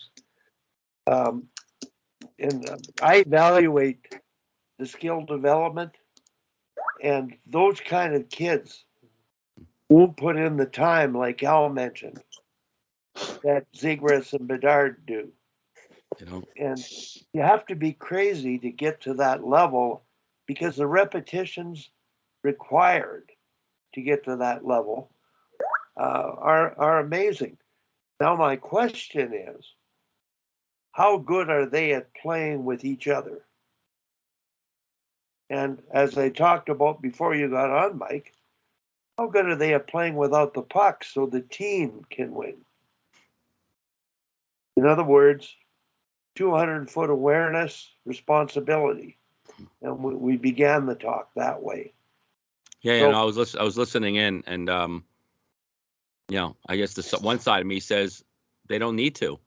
I mean, they just, I'm like, okay, give him the puck. He doesn't need, what the hell? What do you care? I don't even care if you go over the red line. I mean, I watched the team the other day play New York State, one of the New York State championship teams. They have a kid that literally does not go over the center red line. Well, it just doesn't do it. Their whole game plan is that he hides up there and between the red line and the blue line, stays on sides, gets the puck and rips pucks, and they win. And they don't need him. They don't need him back there. They play a game where they play 4-on-5. And if the coach is really concerned about it, they stick a kid on, like the little guy, the little defenseman on him, who can't cover him anyway. But I think it all depends on. But I do think you're right. Those players at the highest levels get there because they're crazy. Like they just do things that you can't make players do those things. You can't demand that your kid goes out and shoots 500 pucks a day. They're just doing it. That's who they are. That's in their DNA. The kid that you mentioned plays in the neutral zone. I'm sharing a story here. Anatoly Tarasov years ago watched Montreal play, and he talked to, I don't know if Scotty was coaching them then or not, but he said, "Why do you bother to bring Guy Lafleur back into your zone? If he waits out there, somebody's got to stay with him." And you got 4-on-4. And so what you're saying is merit at that level for the outcome at that level. Now that kid, whatever age he is, playing that way, and he's going to play with different teams, different coaches, different players, it may help you win now, but what good is it for your overall development and understanding of the team game, which ultimately is to win as a team? Right. No, I agree. That kid couldn't play in another system. He could only play for that coach. Yeah. And I know I've had discussions this week about people looking at YouTube videos of young people we don't know and older people we don't know. And they're so skilled. They can bounce a puck and whatnot. But you don't know who they are, and they're not going to develop. They're so great individually. So there's that ability to be able to translate that into playing the game with your teammates. And right now, minor hockey, youth hockey, they don't know how to use each other. It's 5 1-on-1s because of that individual investment in skill development. The game isn't, there's a line where they got to learn to use each other and take advantage of that. And I think in terms of the work that Greg's doing offensively, it goes beyond the 1-on-1 because of the game-like decision-making within the structure of your practice and that balance. So anyway, any thoughts, Kim, Greg, Tom, Al? I think Hal has his hand up. Well, I agree 100%. And, I can go back to that team that had Blake Wheeler on it as a peewee and a bantam. They didn't win as peewees. They didn't win as squirts as much as they could have because the coaches, the whole game plan was pass it to Blake and let him go score goals. Well, as he started to move up the ranks, it didn't work. And the other thing is, I think that the harm you do to the other kids on the team is, it can be devastating. And when I got a hold of him and that team, the first day I told him, this is not the Blake Wheeler show.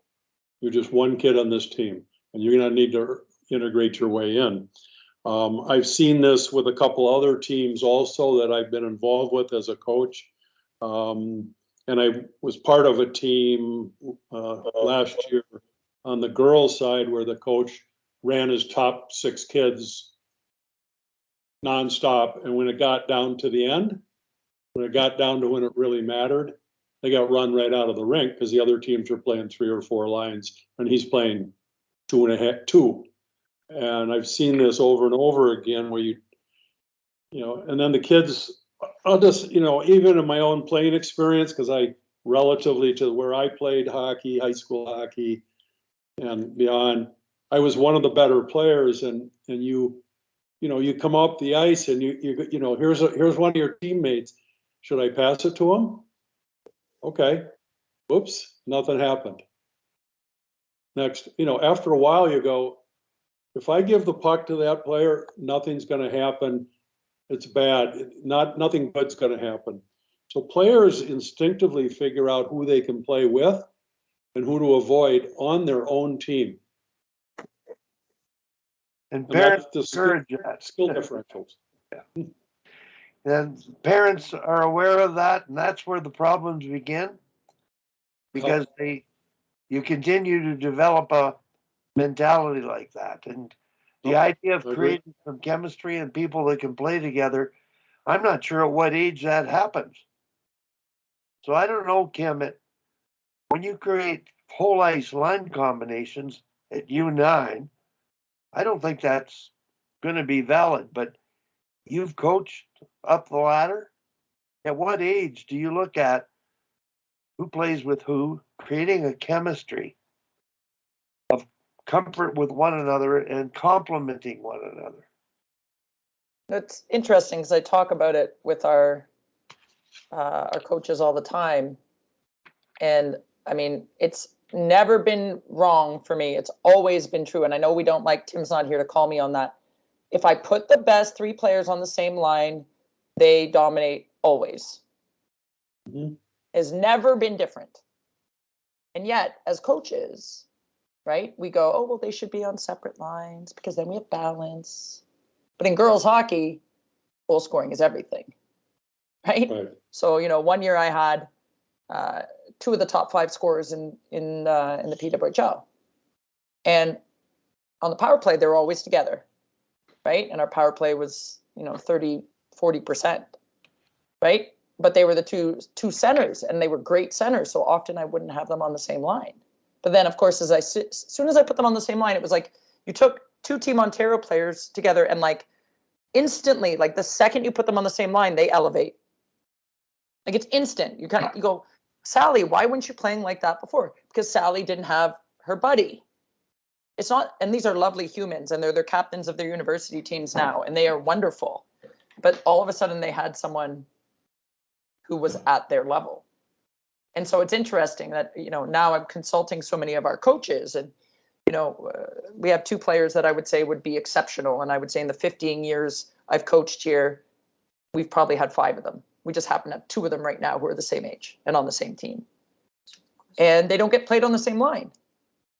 And that team just happens to be, one of the top 5 in the province, and they're doing fine. But every game I watch, I'm like, coach, just do it. Just put them there. It will be like, even if they never practice together, I guarantee you it will be instant fire, instantly. So, but who does that benefit is the ultimate question. Well, I don't know. I mean, you're going to win the game. It benefits those 2 kids. I don't think it's detrimental to the other kids, to be quite fair. And when I look at my little 6-year-old daughter on our U9B team, she's in the bottom third. I mean, she's 2 years younger than everybody else. I'm okay with that. She seems like it is what it is, right? I know who the top 6 kids are, and like they're nice, and they'll like pass it to her and wait for her to pass it back. But like, Kim, how do they develop? Meritocracy, man. Like, Yeah. Kim, I can see you and hear you leaning to shortening the bench. Let the no, best. never. Well, but what I'm saying is, when you put the best together, I like the idea of making sure they have a chance on the power play together. At what age do the others not, how do they learn if they don't get to kill a penalty or play the power play? Well, yeah, that's not in that doesn't exclude that. So this is what I would say, Wally. Like in practices, and I have done this year, right?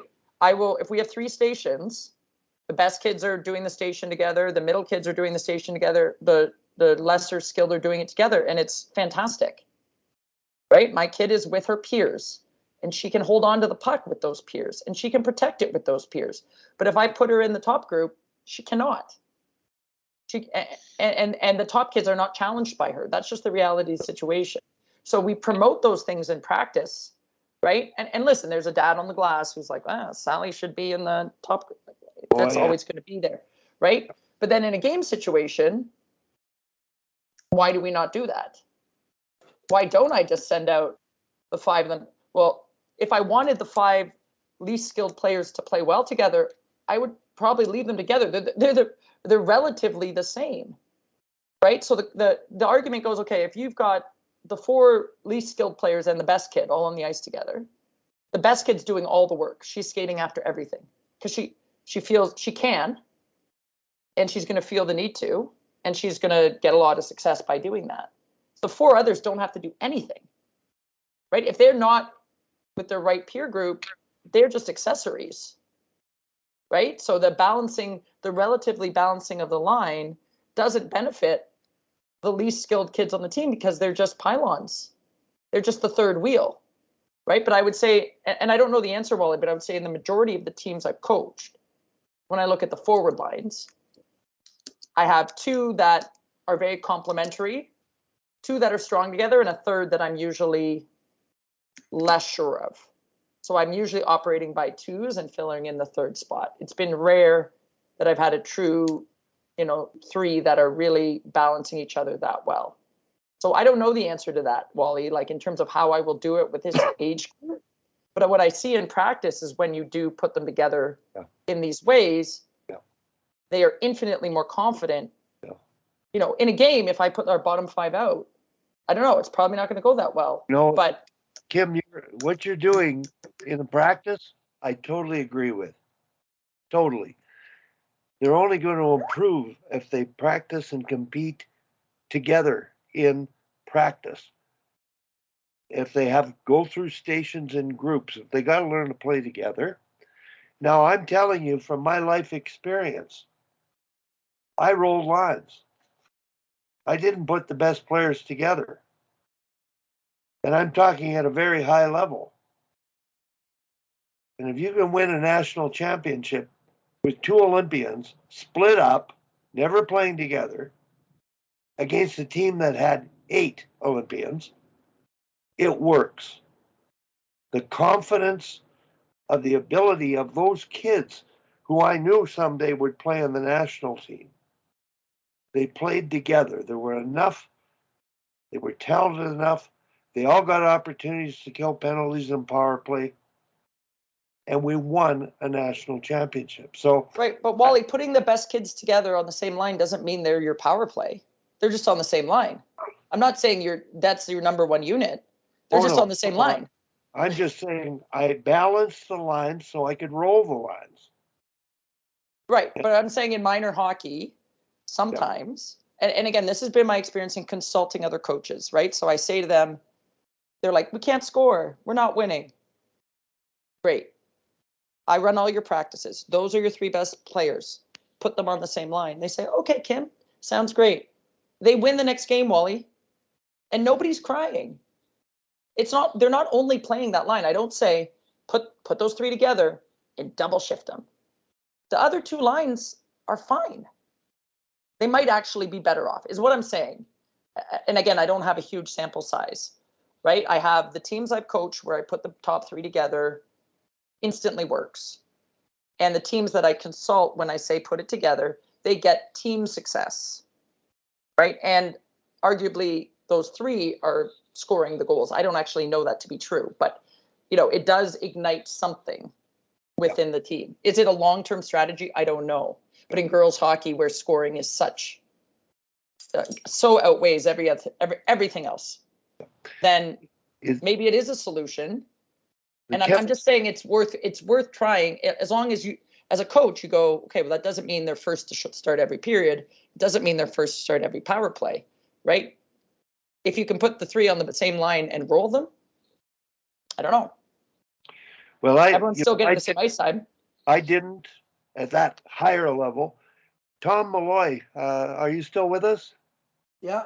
Well, the difference when you're coaching the extreme, you don't have any extremely bad players. Like with my team, if I put my 2 best players with 1 player who gets the puck and ices it every time she touches it, he basically takes them out of the game. So we've put 3 groups of 5 together of the, and it works better because it, like Kim was saying, they complement each other. We roll the lines on power plays, everything like that. I mean, we just go 1, 2, 3 with the lines. And speaking to the thing we were talking about before about players playing 1-on-5 all the time. One major thing I emphasize before every game is their players going to get the puck and try to skate through everybody. So we always back pressure. So we always make a defensive 2-on-1, you know, and you know, we usually get the puck back because we've done that. Because like we said, people do not pass the puck. Like our team passes, you know, quite a bit better than anybody we play because we work on it all the time. We play all kinds of games where you have to pass and things like that. But I agree with what Kim says. I mean, if you're playing, Wally, and you played a lot, if you're playing with a play ender and you're moving the puck and you pass to the person and they give it away, I mean, they're taking you out of the game. You know, so every line has kind of a different role. And what you do is you work with that player a lot, which I work with every single practice, to carry the puck. And I talk to her parents about working on, you know, being able to handle the puck so that when she gets it, it's not a struggle. The puck and her all of a sudden become friends, not enemies. You know, and then, you know, the player will get better as the season goes along. And I'm seeing that right now. So. Thanks, Tom. That gives a really great support to it. I think the art of coaching at any level is, you know, it's chemistry. It's sort of who plays well together. And you use the term play under. I don't know how many play unders there are on your teams, but those play unders at U9, and will they be play unders at the next level? Well, you work on it, Yeah. and you work on it to get them better. And the thing, and sometimes your three best individual players don't work well together because there's only one puck. You know, like Gretzky didn't work well with Brett Hull. You know, and you would think that would be a union made in heaven, right? So some guys or girls just don't play well with other players. Yeah. So that's always a search, is who plays well together. You know, I have a story related, and I know Haley wouldn't mind me sharing this, but when Haley first joined the team, I could see how driven she was, how individually skilled she was. And her drive, her dedication, her commitment to doing everything the right way actually separated her socially from the team environment. She worked harder than anybody, ate right, just did everything right. When she was on the ice, people would generalize, well, she didn't pass. It wasn't that she didn't pass, she didn't understand the importance of passing. And I was at odds with how am I going to deal with her? So I phoned Cal Botterill, Jennifer's father, and asked Cal worked with, and I worked together on the 88 men's team. Cal was their sports psychologist. And Cal commented that Haley had scored higher than over 200,000 athletes who have done the Tom Tutko test on intangible traits of an elite athlete. And the one trait she scored highest in was intensity. She just did everything with such focus and drive. And he told me, treat it as a gift. And so my approach, and I fell into it, and Tom's since done the same thing. My approach, I bought a duck call, and I told Haley, when the game's on, I'm on the bench, and I see people open, and you're not sharing the puck or moving it ahead, you're going to hear the duck call. And she smiled. And it worked. She began, she became a better part of the team, still driven, but aware of the problem of being too narrowly focused by being too intense. So the art of chemistry and creating that awareness, coaches deal with it. You develop everybody's skills at practice. And Kim, what you've done, 3 skill groups, a number of stations, they work together, they compete together, they get better, make each other better, and they can do higher level skill practice than the lower end group.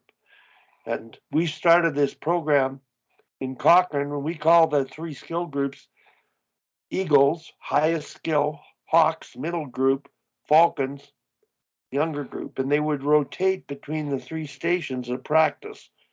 One was a skill station, one was a compete station, and the other was a game station. Finishing at your station with 3 cross-ice scrimmages at once, with the Eagles playing Eagles, Hawks playing Hawks, Falcons playing Falcons. So the idea at practice in doing that is absolutely critical. And the art, I think, is being able to get your better players to complement without anybody losing belief in themselves. That's an art. So I think everybody on board has faced that. It's a talent gap. Well, it's getting them challenged appropriately. And again, it's like I'm right in it and my kid's in it and she's the youngest kid. Yeah. And like I at no time want her to start going, oh my God, I'm not good enough. I'm going to throw the puck away. Like I do not want that thought to come into her head, even though like she has almost scored on our net more times than I can even count because we told her to skate, but she doesn't know where to skate. So she's just skating and she's like skating right towards our net with the puck. I'm like, okay, well, like you're open, but you're going the wrong way. Right. But she's like, but then 10 games in, she does a weight shift around 3 kids and scores. I'm like, who the hell is that child? Oh, that was my kid. I didn't even know that was in her. Right. But I just mean it to say that what I see most typically, with those players who are in the bottom tier in girls hockey, and this is at every age group all the way up, is that they have a learned behavior to play hot potato hockey or not possess it because either someone's told them, they're not stupid, they see that they're in the bottom third, or whatever it is, they are not playing with confidence. They are not being a problem solver. They are just passing the problem to someone else. Here, you take it. I'm going to throw this puck away, right? So it's interesting to see how it develops, right? But it's not, I'm sure my daughter could tell you who the best players on the team are. Like on her opinion, she'd probably be right. No one said that. No one's like talked about it, but she's watched very little hockey. She knows very little about the sport. And I guarantee you can say, oh, that kid and that kid and that kid and that kid. Right? So it's not a mystery. No one's going to be offended. She knows she's not one of them.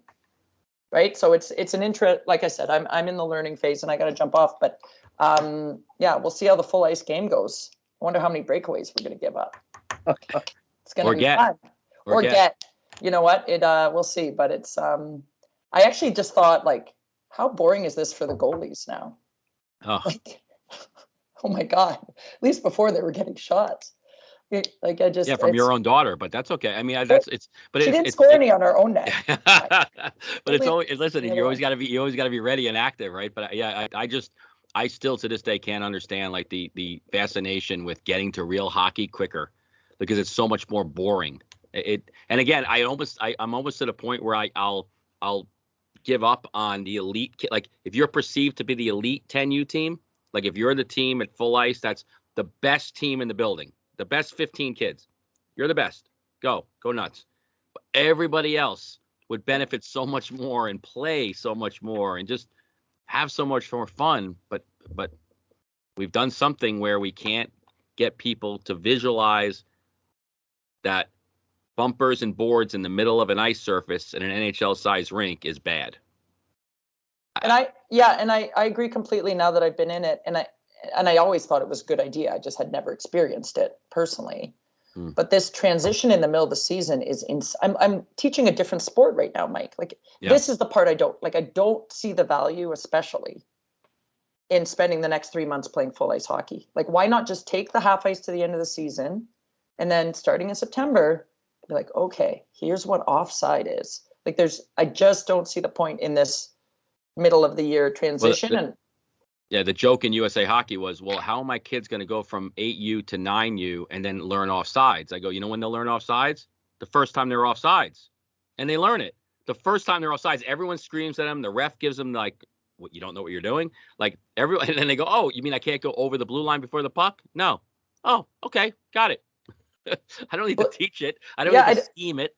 And it doesn't need to be in the middle of the year. Like it's like so hard. It's I think it's just placates the real hockey and people that want to, I'm like, well, when does it end? Like, what do you mean? You want to do it because next year they won't be ready unless you do it this year. Well, then what happens at 12U? And then what happens at 15? Like, where is that? Like, why are you speeding it up? Like, why do we as parents and organize, why do we want to speed it up? Just take it for what it is at the time it is. But it's great. Well, unless, like I said, we've had these conversations earlier. Unless somebody goes out and builds their own rinks, then you can't, you're fighting, you can't change the system because you're within, you're competing within the same rink as the system that everybody sees as the winner. So you can't hide it. Well, the best part, Mike, though, that's like, and again, in Ontario, like the girls are a double cohort. So like my kid is going to play half ice till January 15th and then go full ice for the next 3 years. Right. She's going to have to go back in the fall, right? Any kid who plays 2 years at U9, which is, it's rare actually. Like most of our kids on board at just U9 is rep, but like the 5 kids on the team that are minors are going to go back to half ice hockey.